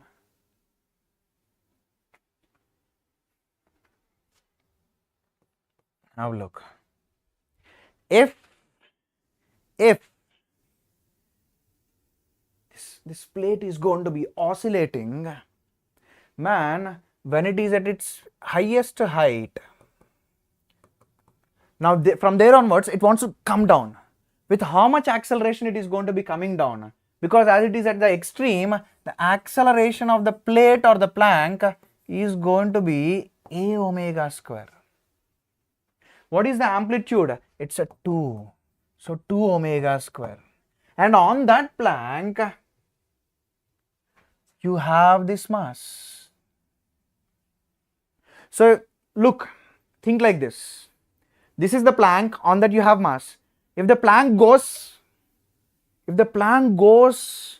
faster than the mass, then there will be contact, the contact will be lost. The contact will be lost. If I am going to go slowly, man, you look, if I am going to go slowly, is it losing the contact? No. If I move my hand passed, then did you see there was a situation where the mass has lost contact with me. Why? While going down, the maximum it can go down with is G.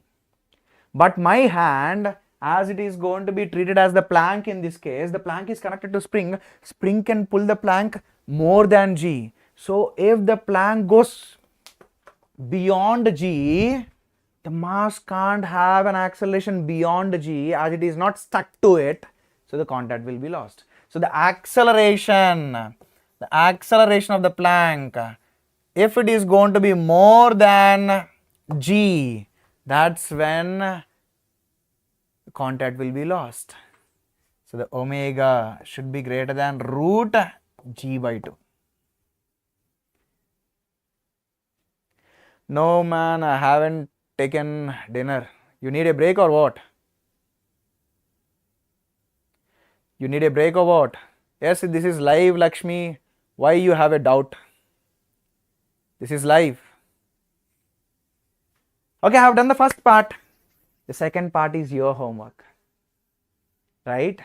Look, when that situation is happening at the extreme. When it goes to the extreme, that you have to find, because at time t is equal to 0, it is not at the mean position. It is at some other position. So you have to find the resultant equation that is going to come. So you have to use phasor diagram. Okay. See, for me, rather than dinner, completing to a certain extent, I'll give 10 minutes or 15 minutes of break for you, so that you also can go and have lunch.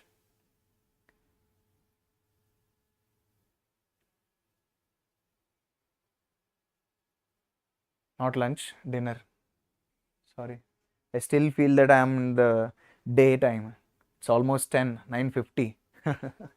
Okay. This is IIT JEE 2013 question. IIT JEE 2013 question. A particle of mass small m is attached to one end of a massless spring of force constant K, lying on a frictionless horizontal plane. Okay. The other end of the spring is fixed.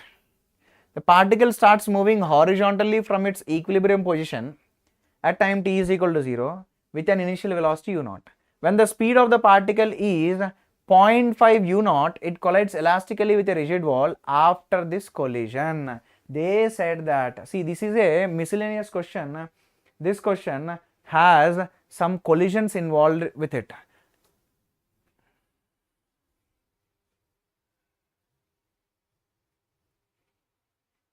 Perfectly elastic collision, right? So if you have a wall, and if I am talking about the particle, okay, the particle is also having spring, but I'll talk about that later. First, let us just look at only this motion. This is having a speed u by 2. So after the collision, the wall will not go anywhere. The particle only will bounce off.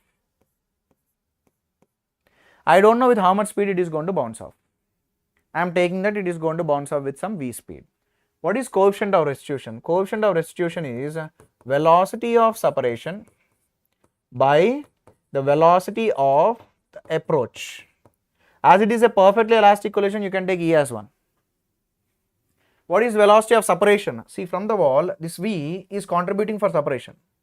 And what is the approach? U by 2. Now we got an interesting result. With how much our velocity, it is going to come and collide with the same speed, but in the opposite direction, it is returning back. Collides with u by 2 and bounces back with u by 2. Right? Now you look at the question. So I'll give you one thing. If the wall is not there, if this is the mean position, whatever the particle I am talking about, that particle should go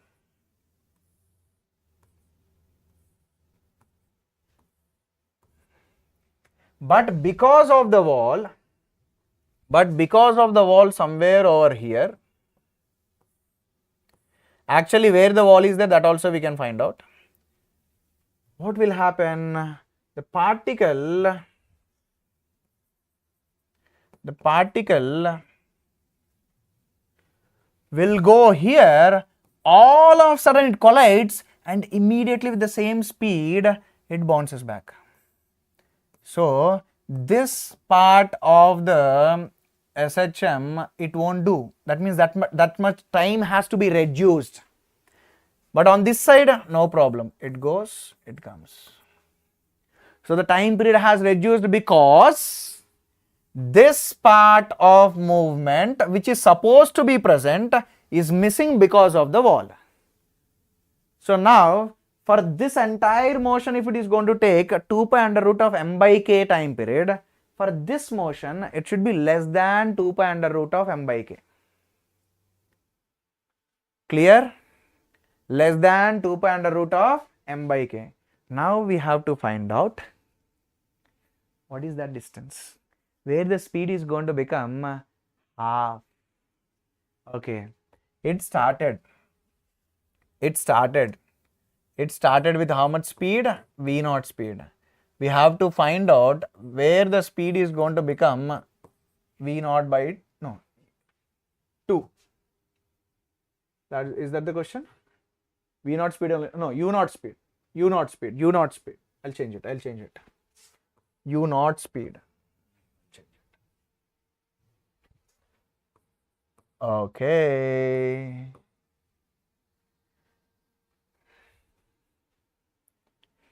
U naught at mean position. That means A omega is U naught. Keep that in mind. A omega is U naught.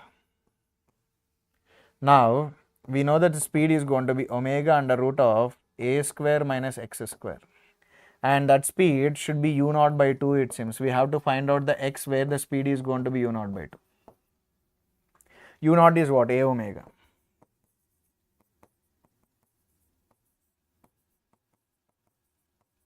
Omega gets cancelled out. So from here, if you talk about the x value, it will be root 3a by 2. Plus or minus. Okay. So that means this distance, whatever we are talking about, is root 3a by 2. So this entire half oscillation is there. But on this side, up to root 3a by 2 and root 3a by 2 is there.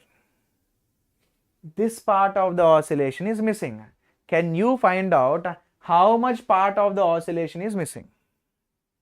Can you find out how much part of the oscillation is missing? You find out the time, man. Oh. Just a second.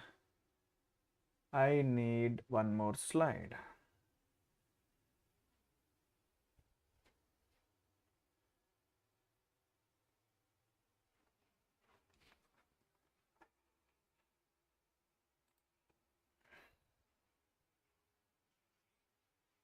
If you love the content that is going on, see, literally we are talking about JEE, not JEE, IIT JEE questions or JEE advanced questions, right? If you love the content, don't forget to hit that like button. Please do hit the like button.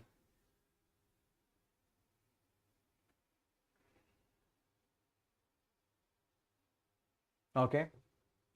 I need to find out how much time it takes to go from here to here. So, if something is going to start its oscillation from the mean position, you can write this. Now I want to talk about root 3a by 2.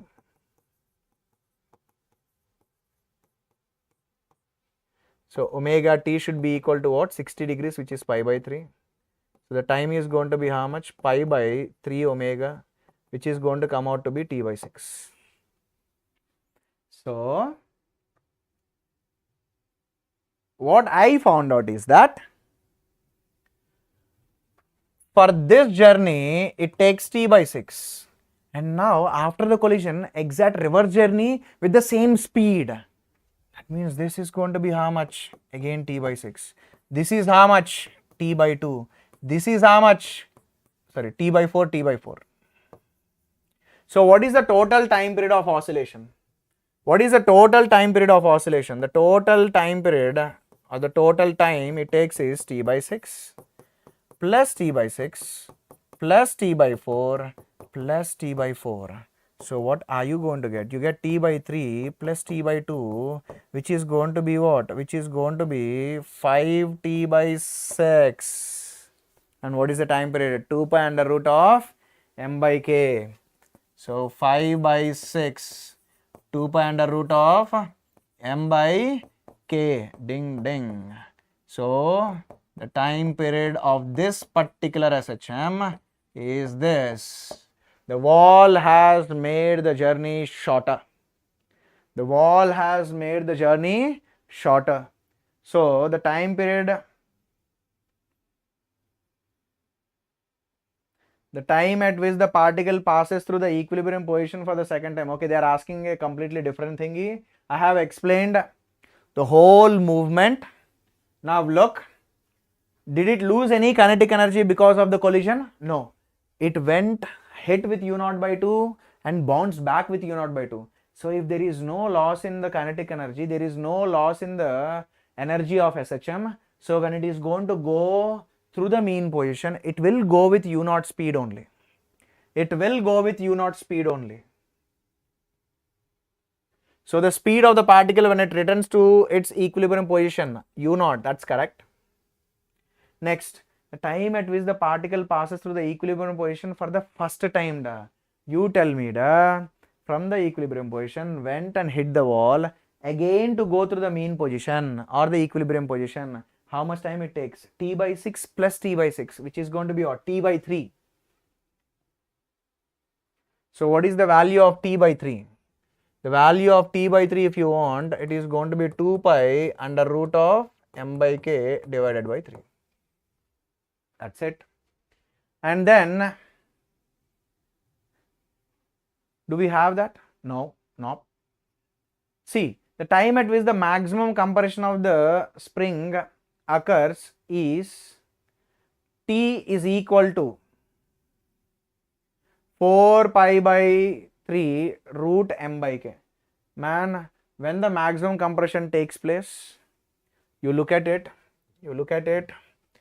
see, somewhere over here we have the spring and this is the mass. It goes, right? It is supposed to go and come like this and then compress it. So the compression is taking place when the particle goes, hits, returns, again goes this side. So basically T by 3 plus T by 4. So like that you have to do. You just proceed with this. You can get every option, every possible option. Every possible option, whatever is going to be there, this is what you people have to keep in mind. So I am giving you some 10 minutes of break. I am writing it over here. Please, every one of you, go take your food and come back. 10 minutes of break. I will be back at 10:11 p.m. 10:11 p.m. Just take a break.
Okay. Fine. Now let's move into angular SHM. It's not mandated that everything has to go like this, right? It is not mandated that everything has to go in this way. It can go in this way also. So in linear SHM, who is going to be taking the particle back means it's the force. And I have taken my dinner. I have taken my dinner. Just 10 minutes I had it. I'm just giving you an example. I'm just giving you an example of simple pendulum. So if I am going to deviate it by some theta naught, if I am going to deviate it by some theta naught and leave it, if I deviate it by some theta naught and leave it, what it does? Ring.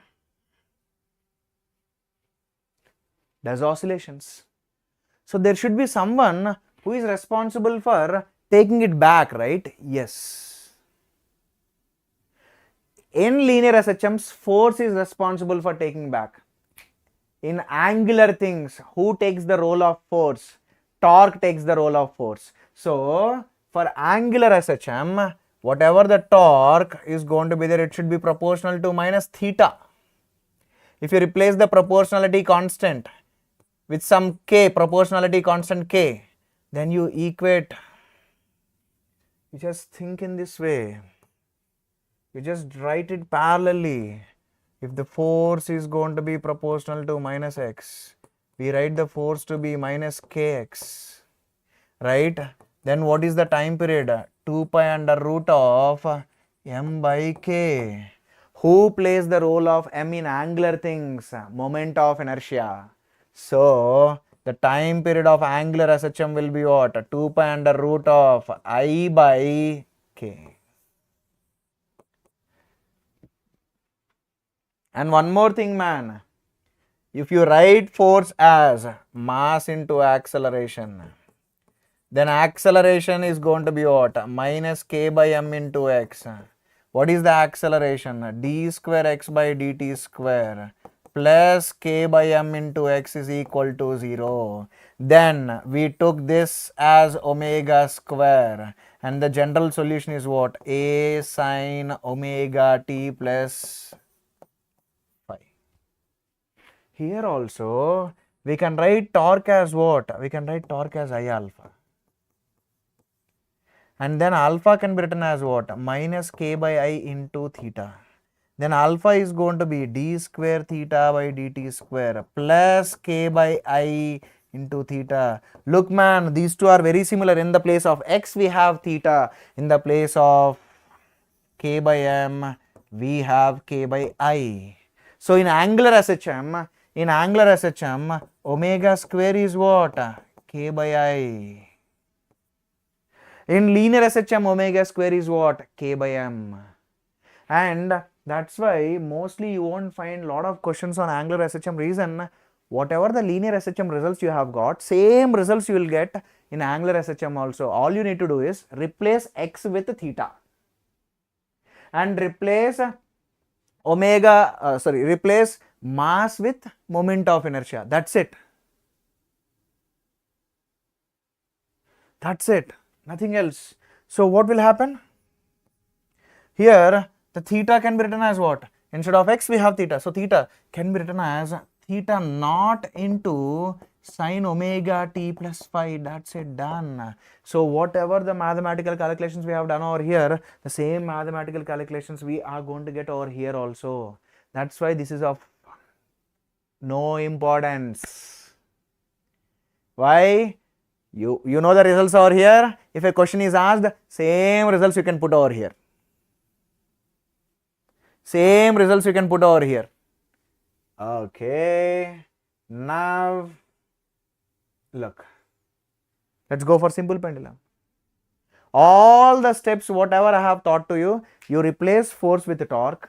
You replace mass with moment of inertia, done. it becomes angular SHM.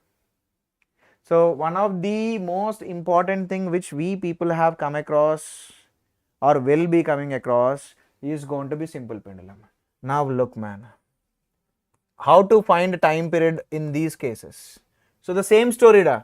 How to find time period? How to find the time period in the case of angular SHMs?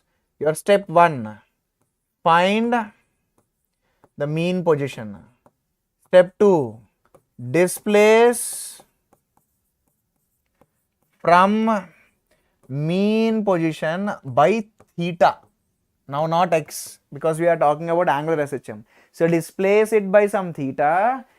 Check for restoring torque.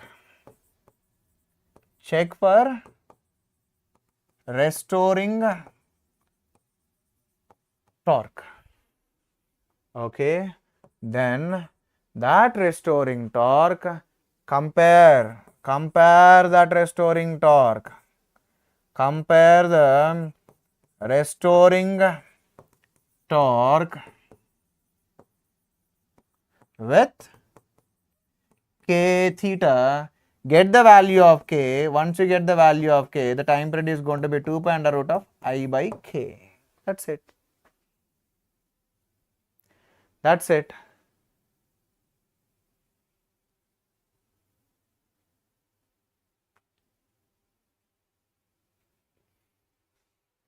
Okay. Now let us talk about simple pendulum. The simple pendulum wants to be in the vertical position. Now if you deviate it by some angle theta and leave it, let us just calculate the torque about this point. And when we are going to look at, there is a tensional force T that is going to act and there is a force mg acting. Let us take the length of the string to be L man. Now you tell me, what is the perpendicular distance of this force?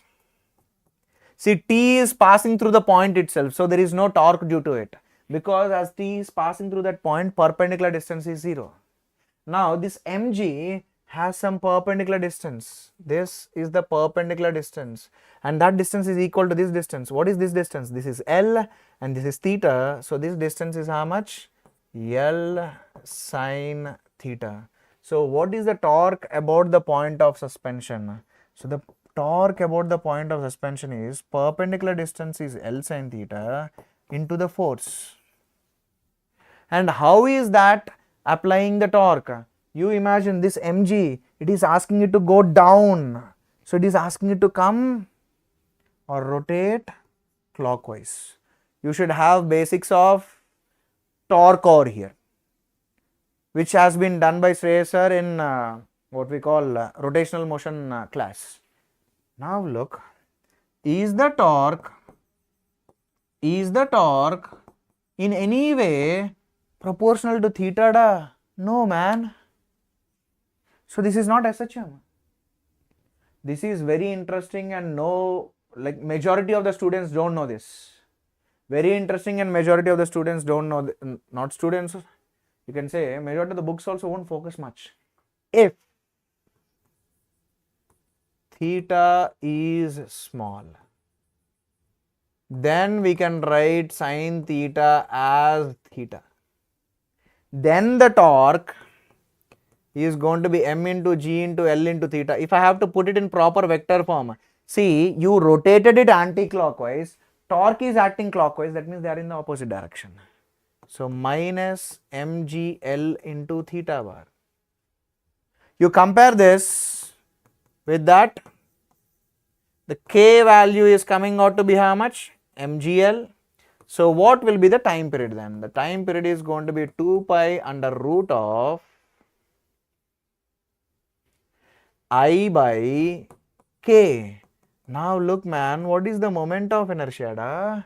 See, about this point, this one is performing rotation kind of thing, or you can say it is traveling like this. It is rotating with how much distance? With L distance. So the moment of inertia of a point mass ml square by k, m into g into L. So m, L gets cancelled out. So the time period is going to be what?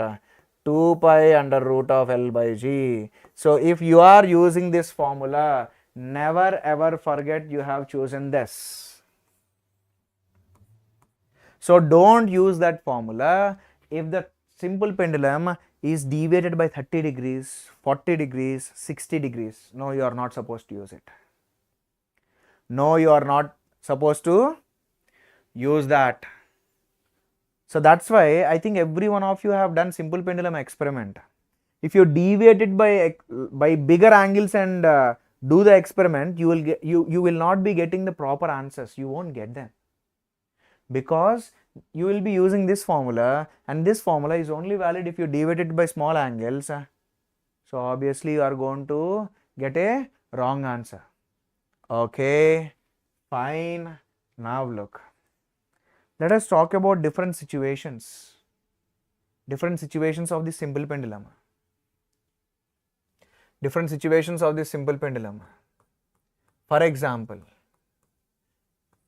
whenever you are going to deal with complicated situations of the simple pendulum, my suggestion to you is that the time period whatever is there, you better write it as L effective by the G effective.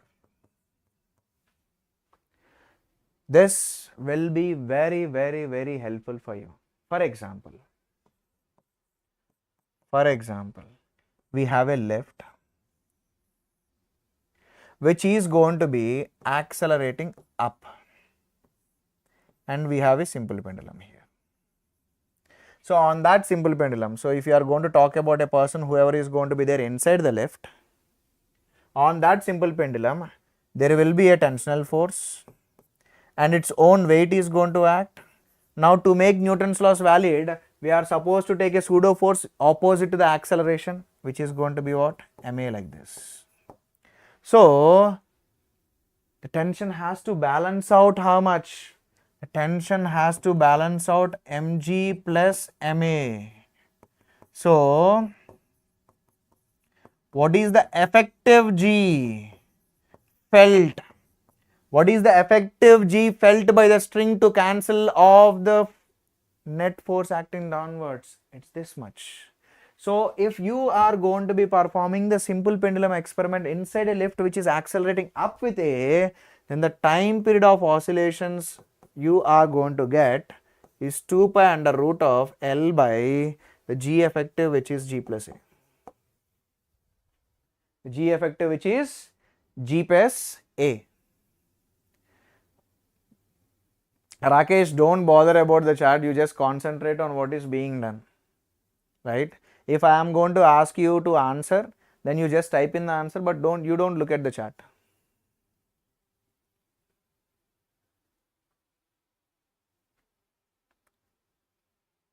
I'll do, Danu. They are setting up the studio, I'm waiting. I'll do that. Okay, now let us talk about a situation where the lift is going to be accelerating down. Then if there is a simple pendulum hanging from the ceiling of this lift, and if we have a man over here, so with respect to that man, because that man is accelerating, so when you are looking from an accelerated frame, you have to definitely take pseudo force along with the real forces. So the string is going to be applying T force, and there is mg, and there is this pseudo force which is going to act, and the pseudo force should always act opposite to the acceleration of the frame, which is going to be this. So the tensional force is going to be mg minus ma. So the T is going to be m into g minus a. So the effective weight felt by the string, if you look at, is going to be m into that G effective. This is the effective weight. So if you see, what is the G effective here? G minus A. So the time period of pendulum, if you deviate it and allow it to perform oscillations, then the time period of the pendulum is this. Is it mandatory that always the pendulum should be kept only in the lift? Only in the lift? No, you can keep it in a car also. You can keep it in a car also. So if you are going to keep it in a car which is going to be accelerating horizontally, then obviously every one of you know that it won't be vertical, it will be like this, the string. So there is T, there is mg, and we have to take pseudo force also, and this is how the pseudo force is going to be. So what is the resultant of these two forces? The resultant of these two forces, as they are making 90 degrees angle, so the resultant of them is going to be under root of m square g square plus m square a square. So it is m into under root of g square plus a square. So the string feels that the weight is in this direction. So what is the G effective it feels? The G effective it feels is root G square plus a square. Then the time period, that means from this position, if you slightly deviate and leave, it will be oscillating like this. What is the time period of those oscillations? 2 pi under root of L by G effective, which is under root of G square plus a square. So like that, you people can just adjust the values. What values you have to adjust? You have to adjust this L effective and G effective. Sir, till now you have done questions only on G effective. What about L effective? When L effective is going to kick in? Before I go for that, I would like to give you one small homework question. That homework question is going to be, what if we are making the box slide on an inclined plane and that box is sliding down with g sine theta and we have a pendulum which is suspended. So what is the time period of oscillations for that pendulum which is suspended in a box, and the box is sliding down with g sine theta acceleration? Okay, Jahnavi is asking a question, sir, is there another session for this chapter? No, this is the last session, done. Yesterday was the first session, this is the last session. I will complete today itself, but mostly wherever the questions are going to be asked in JEE mains and JEE advanced, that part has been completed. Sir, is it okay to spend daily 14 hours in these 2 months for JEE? Yes, you can spend, Mr. Anil. Yes, for sure.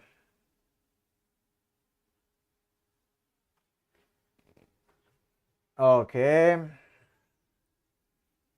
Now, sir, when do we use that L effective thingy? If not one string, if there are multiple strings, those things you can replace it with one string. For example, let us say that you have a string like this and like this. This is L, and this angle is 60 degrees and this angle is also 60 degrees. So how the oscillation is going to be, I'll take this particle, I'll pull it out of the plane and I will leave it. If I pull it out of the plane and leave it, then it is going to be performing oscillations like this. So then this oscillation can be taken to be simply like this.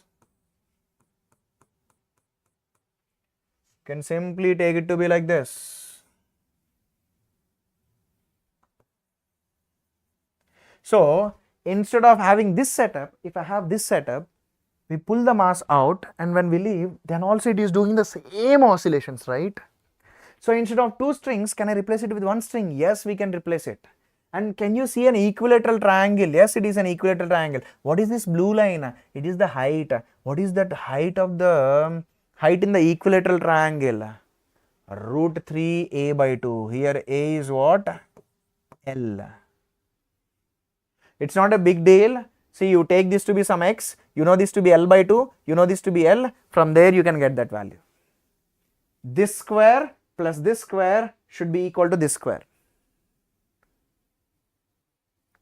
This square plus this square should be equal to this square. When you do that, you get it.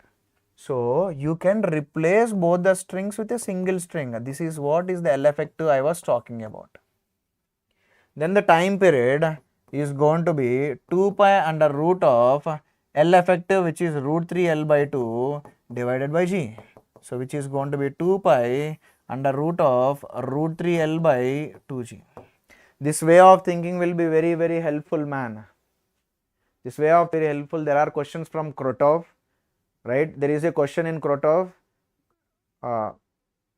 If you have this way of thinking, you will be able to easily manage that question from Krotov. Okay. Now look. Is it mandatory that always there should be a simple pendulum only? Can't there be any other pendulum? Yes. I can make a rod suspend from a hinge, I can deviate it, and then that rod is also going to be performing oscillations. Right or wrong? That rod is also going to be performing oscillations, na? Or a disc, I can make a hole into the disc and I can hang it. So that's why as different bodies can be made to do angular oscillations. Let us deal with them once.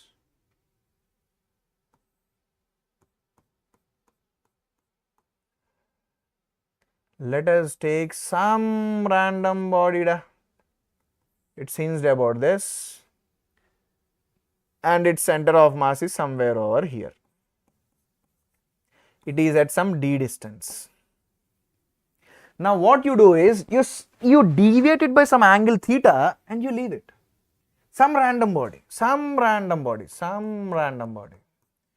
when you deviate it by some angle theta,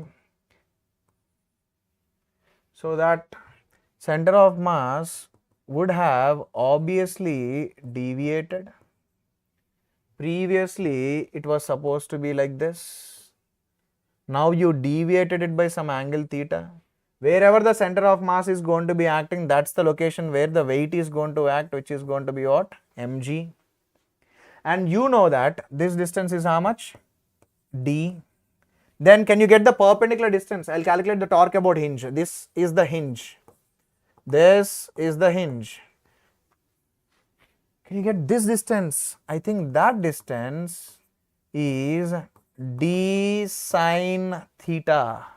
So the torque about hinge, if I am going to talk about torque about hinge, what is the perpendicular distance? D sine theta. And what is the force? mg. So I can write it as what? mg d sine theta. Is it SHM? No. No, it's not SHM. Torque should be proportional to theta, only then it is SHM. Torque should be proportional to theta, only then it is SHM. Right? Okay. For small angles, the torque can be written as m into g into d into theta. Compare that with k. So that what is the k? M into g into d. Then what is the time period? 2 pi under root of I by k, right? What is the k? mgd. So this formula is very, very helpful, but keep in mind, those oscillations, whatever we are talking about, only gravity should be contributing. Then only you can use this formula.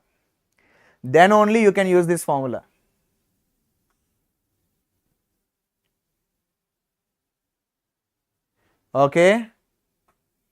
Now, when this formula will be very, very helpful. For example, let me just talk about a rod.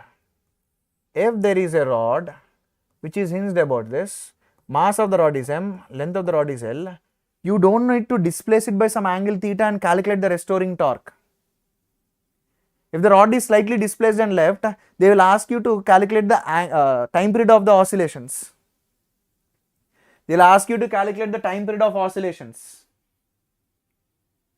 Right? So I gave you steps to calculate the time period, na? So you don't need to use those steps, as we already have a ready-made formula. If you slightly deviate and leave, gravity is the one which is trying to bring it back. So now the time period of these things, we can simply take it to be 2 pi under root I by mgd. What is the moment of inertia about this? ml square by 3. And where is the Center of mass. The center of mass is going to be at the center of the rod. And what is that distance? L by 2. So distance from the hinge to the center of mass is d. So it is 2 pi under root of I. What is I da? ml square by 3. ml square by 3 by m into g into d. What is the d? L by 2. M and m, L and L. So the time period is 2 pi under root of 2L by 3g. So not only these things, man. Not only rod kind of thing, they can give disc also. They can say that I have made a hole at the edge of the disc and I will allow the disc to oscillate. Okay, just look. We have a situation.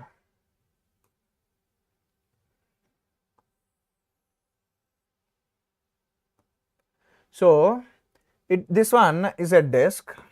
It's a disc of mass m and radius r.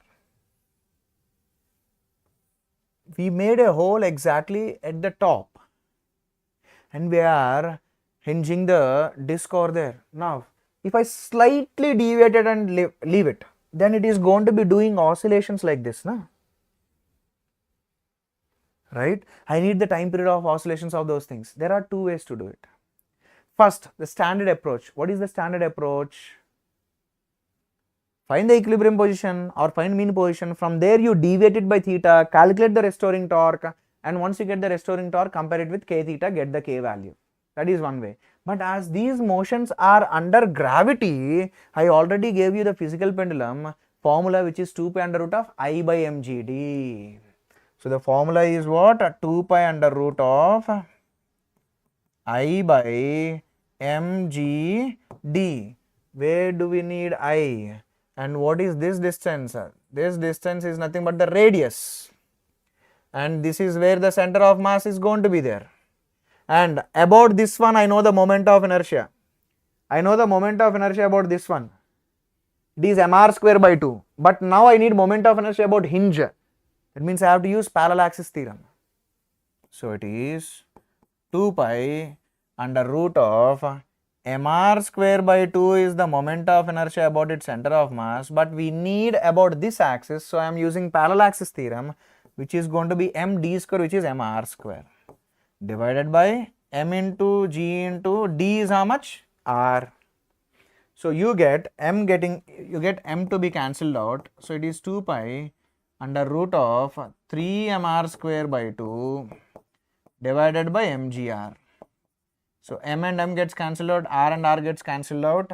So you get the time period to be 2 pi under root of 3r by 2g. So like this, you can extend it to any kind of bodies, but the oscillations should be done under the influence of gravity. Because yes, this is the last lecture of SHM, man. This is the last lecture of SHM. And one more thing, if you love the content that is being delivered over here, please hit the like button. Please hit the like button. I am going beyond JEE mains level and I'm straining myself. If I want to complete SHM, I could have completed SHM in 4-5 hours also. Yesterday I have taken 3 hours, today I have taken 3 hours, and I am going I am going beyond mains, close to JEE advanced. So if you love the way that is being done, please make sure that you are going to be hitting the like button. Okay, what is torsional pendulum? Look, man, I'll try my level best to make you feel it. You just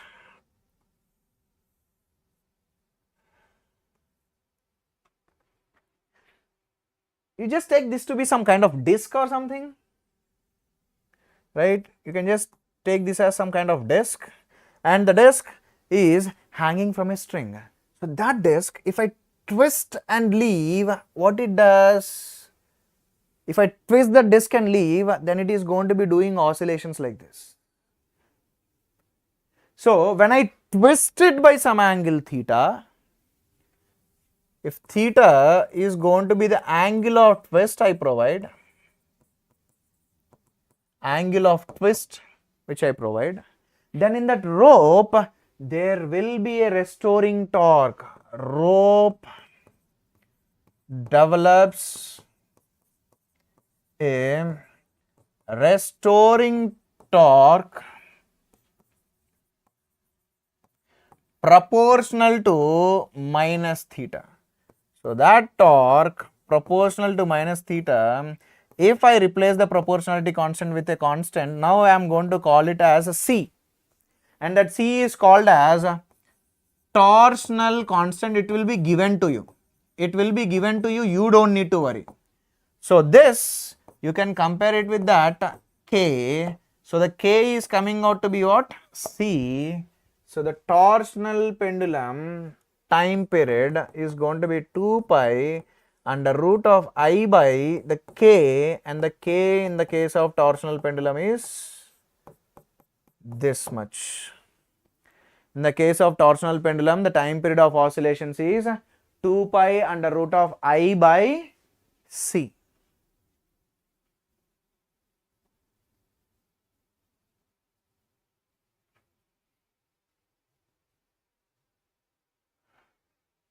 But this is a question which has been asked in IIT JEE in 2009. For this question, you have to use the basics which I have given to you. How to find time period of any angular SHMs. You rotate by some angle theta and calculate the restoring torque. You rotate by some angle theta and calculate the restoring torque. That's what you need to know. Look, it's fixed about this point. Just a second. You can take that it is fixed about this point. So it is fixed about this point. If I slightly deviate and leave, then it is going to be performing oscillations like this. And I am asking you to find the time period of those oscillations.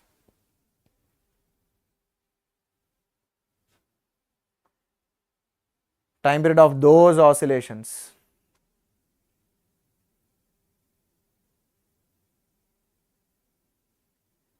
Okay. How do we do these questions? First,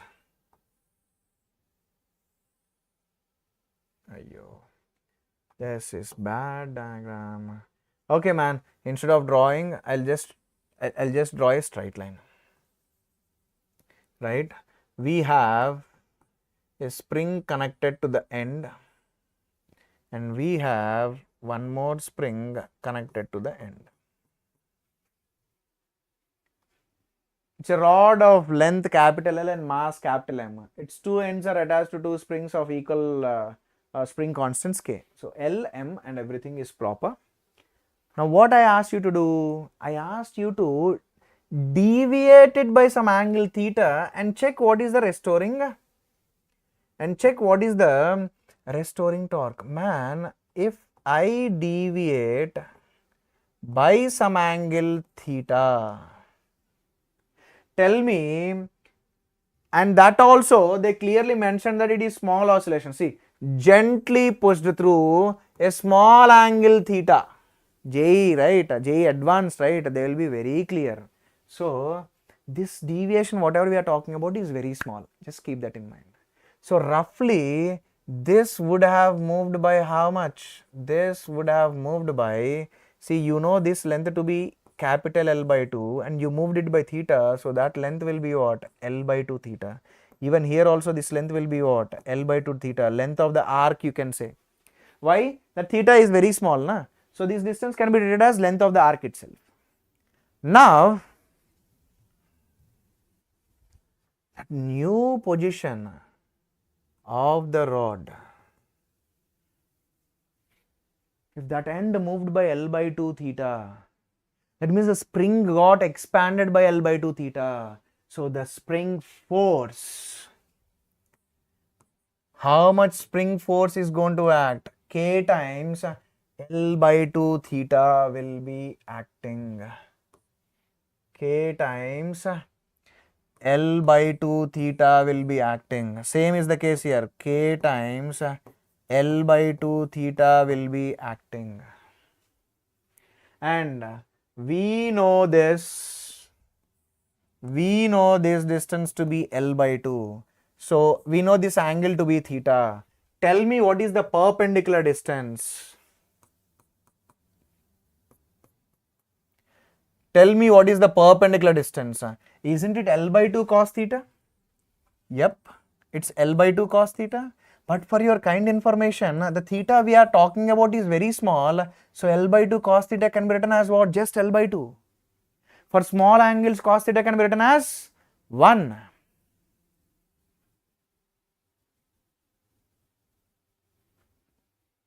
Okay.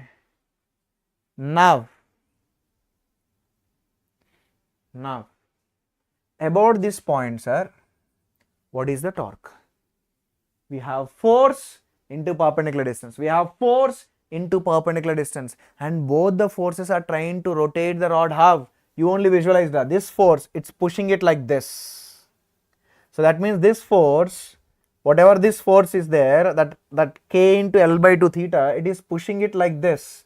That means it is making the rod rotate like this. How about this one? It is pushing it like this. So how it is trying to rotate the rod? Like this. So both the forces are trying to rotate the rod in the same sense, right? So they are going to get added up. How we are going to calculate the torque? The torque is going to be perpendicular distance into the force. What is the perpendicular distance, sir? L by 2. What is the force? K times L by 2 into theta plus L by 2 into K times L by 2 into theta. So the torque is going to be how much? K L square theta by 2. Now you have to compare this with big K. So what is the big K? Small k L square by 2. What is the time period? 2 pi under root of I by this big K. Can you tell me what is the moment of inertia of the rod about its center? If you have a rod which is rotating about its center, moment of inertia of the rod about its center is how much? ml square by 12, right? So ml square by 12 divided by, what's the K? Small k L square by 2. L square gets cancelled out. So you get it to be 2 pi under root of m by 6k. That's the time period. Is it a difficult question? Never ever it was a difficult question. Okay, they asked the frequency. So 1 by 2 pi under root of 6k by capital M. That's it. So whenever you are going to come across these kind of questions, wherever you see angular oscillations, if it is not a simple pendulum, if it is not a physical pendulum, if it is any other angular SHM, all you have to do is deviate it by some angle theta and check for the restoring torque. Compare that restoring torque with k theta, get the value of k. Once you get the value of k, the time period is going to be 2 pi under root of I by k. That's it. Okay. Next. Let me just talk about some miscellaneous questions, like which are going to be involving some collisions and all that stuff. Now look, in the figure shown, a block capital A collides with block capital B, and after the collision they stick together. Okay. The amplitude of the resultant vibration is, man, it's very easy to calculate. They are sticking together, and if they are going to stick together, it's a perfect inelastic collision. So whether it is an inelastic collision or elastic collision, should we conserve the momentum? Yes. So what is the initial momentum? I am taking to the left side to be positive. The initial momentum is capital M into U. The initial momentum is capital M into U. Now, if I am going to talk about the final situation, what is happening to the final, or what is happening in the final situation? Like once they are going to collide, they are going to move together. So this is m mass, this is m mass. Let's say that they have gained v. So what is the final momentum? Just after the collision, what is the final momentum? I can say it to be 2m into v. So the initial momentum should be equal to final momentum, because momentum is conserved. In any collision, momentum is conserved. So what will happen? M into u will be equal to what? 2m into v. So the v is going to be what? U by 2. That's it, man. Now you can treat that whole motion like this. You have a spring and you have a block. You have a spring and you have a block. This is of mass 2m, and let us say that it is moving with u by 2, and this is k. Man, it is at its mean position, right? So the entire energy in the SHM will be in the form of kinetic energy, right? So the total energy, I can simply write it as half 2m into u by 2 square, and the total energy can be written as half k amplitude square. And if it is going to be spring thingy, the k will be the spring constant itself. So half gets kicked out. Now Ka square is going to be mu square by 2. So the A is going to be m by 2k under root into u. So this is the amplitude it is going to have. M by 2k into u. So the x value is going to be 2. So it's a basic combination of collisions with SHM. So you should feel happy when you see these kind of questions. Reason being, most of the students are going to struggle with these questions just because they see collisions and SHM involved. They will be like, "Arey man, I can't do it." No, you can do it. It's not a big deal. So when multiple chapters are going to be clubbed, basics of multiple chapters are going to be clubbed. Yes, Satvik, Vicky, is this the last lecture of this topic, sir? Yes. With this, SHM will be completed. I am into miscellaneous questions. All the pure SHM questions I have done it. And those SHM questions which are going to be belonging to fluid mechanics, gravitation and all those things, as those topics are not done, when those topics are going to be done, then I will take all those things. Not enough. But yes, whatever the previous chapters have been completed, those I am including into this.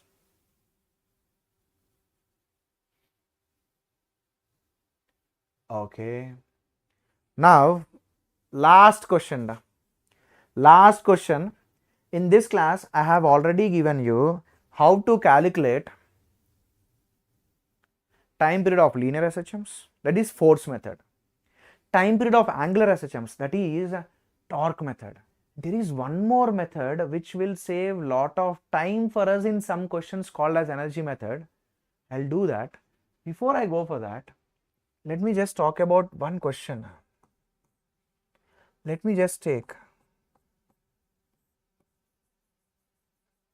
a spring is connected to the center of a disc. A disc of mass m and radius r. Disc is slightly disturbed and left. Find time period of oscillations, no slipping anywhere. That means when you disturb it and leave, it is rolling. So it's like this, you disturb it like this and leave, then it is going to be doing oscillations like this. It is going to be doing oscillations like this. So we can do this with force method, we can do this with torque method. I'll show you for force method. You people can do for torque method, and then I'll give you the energy method. With that, I'll just end it. And if you talk about JEE mains level, these kind of questions are not going to turn up. Close to advanced level only these questions are going to come. Okay. Now I'll try to go with the force method. So if there is no slipping, that's a clear indication that there is definitely friction acting on it. So if this one, when I displaced, if it has gone till here, if it has moved by some x, now I need to calculate the restoring force on that.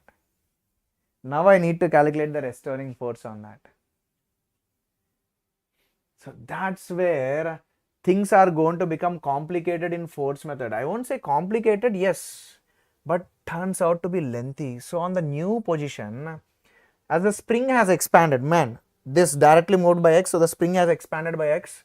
So the spring force is going to be kx. Apart from that, friction will also act, na? So the net restoring force is kx minus f. I need to know f.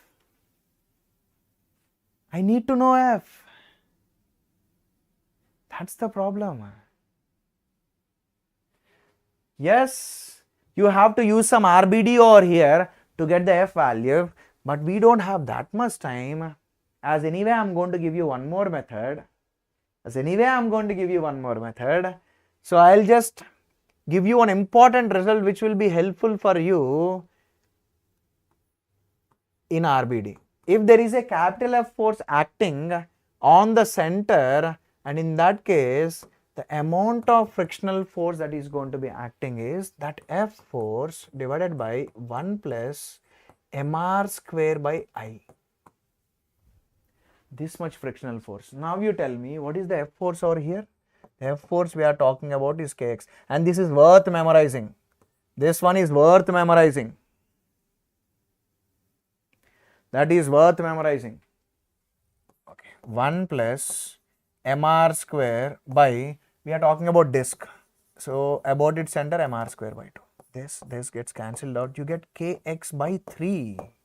The friction is kx by 3. So you have kx in this direction. We got the f value to be kx by 3. So you get the net thing to be 2kx by 3. You compare this with what? The big K. So the big K is 2k by 3. So the time period is 2 pi under root of m by that big K. What is that big K? Is 2 pi under root of m by small 2k by 3. So the time period of oscillations in this case is this. But to get this answer, you need to know this. And that too, this formula is only valid if the force is going to be acting on the center. What if the spring was not connected to the center? What if the spring was connected to the top? So all those situations are going to be there, right? So that's why I would love to give you one more method, the same question, but I am going to do it with energy method. What is that? Look, man, the total energy that is going to be associated is this, or better, the total energy associated with SHM is constant. It's half k square, anyway it's a constant. Okay, man, if it is going to be constant, we can take advantage of that. How? Look.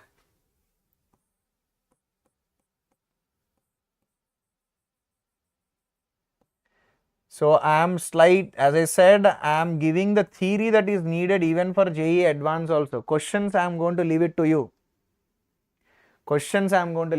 Now look, this is K and this is that mass I am talking about. So when it is going to be doing oscillations, let's say when it is at some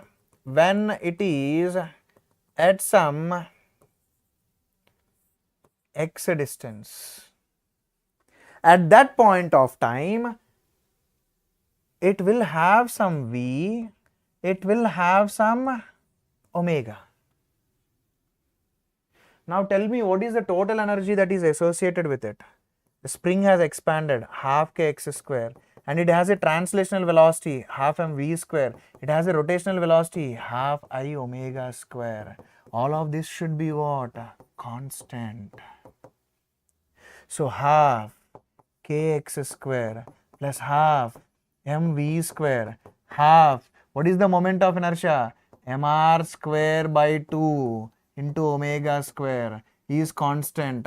For your kind information, r omega, as it is going to be a body rolling on the ground. For a body rolling on the ground, v is equal to what? R omega. That means this r square omega square can be written as what? V square. So you have 1 by 2 here, you have 1 by 4 here, and r square omega square can be written as v square.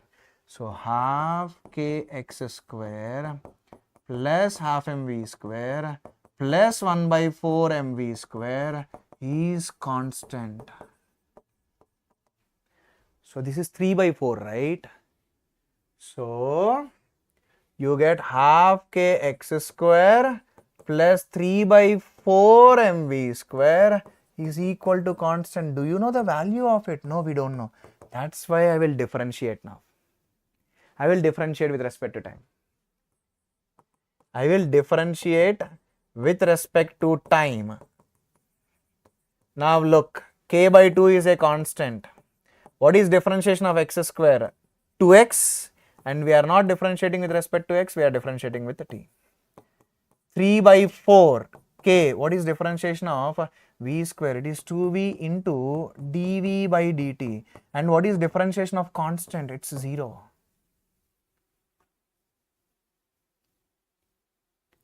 It's 0. Okay. Now look, let's go back. The rate at which this x is going to change is nothing but the rate at which the center is moving, and the rate at which that center is moving is v, right? So dx by dt can be written as v or not? Dx by dt can be written as v. Okay. So 2kx by 2 into v plus, why to write it like this? These 2's, you just get rid of them. And then you have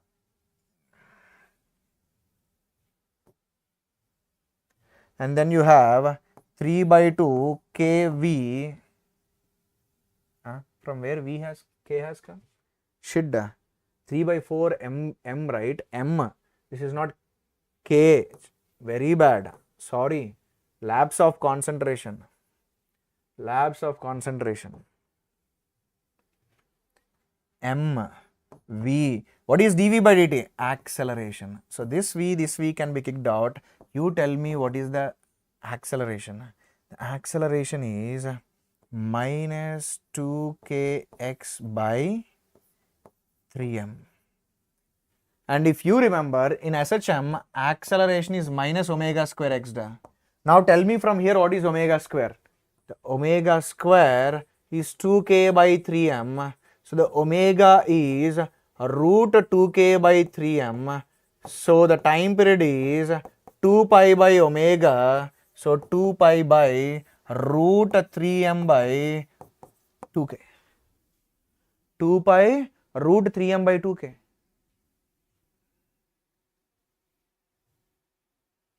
Did we get same answer? Yes. Now, to get it with force method, you should have known this, or you should know at least about rolling, how to get the forces and all that stuff. But in energy method, very basic understanding of rolling if you have, you will be able to get the answer. Very basic understanding of rolling if you have, you will be able to get the answer. Trust me, energy method will be used in complicated questions. Otherwise, 99% of the questions we can do with force method and torque method. We don't need the energy method. With this, we are completely done with SHM. You people can try every question. As far as mains is concerned, you will be able to do majority, not majority, every mains question you will be able to do. As far as advanced is concerned, I have given you the theory, but I am leaving the questions to you, right? So the more questions you practice, the more clarity you get. Bye, good night, all the best. Keep working hard. Keep working hard.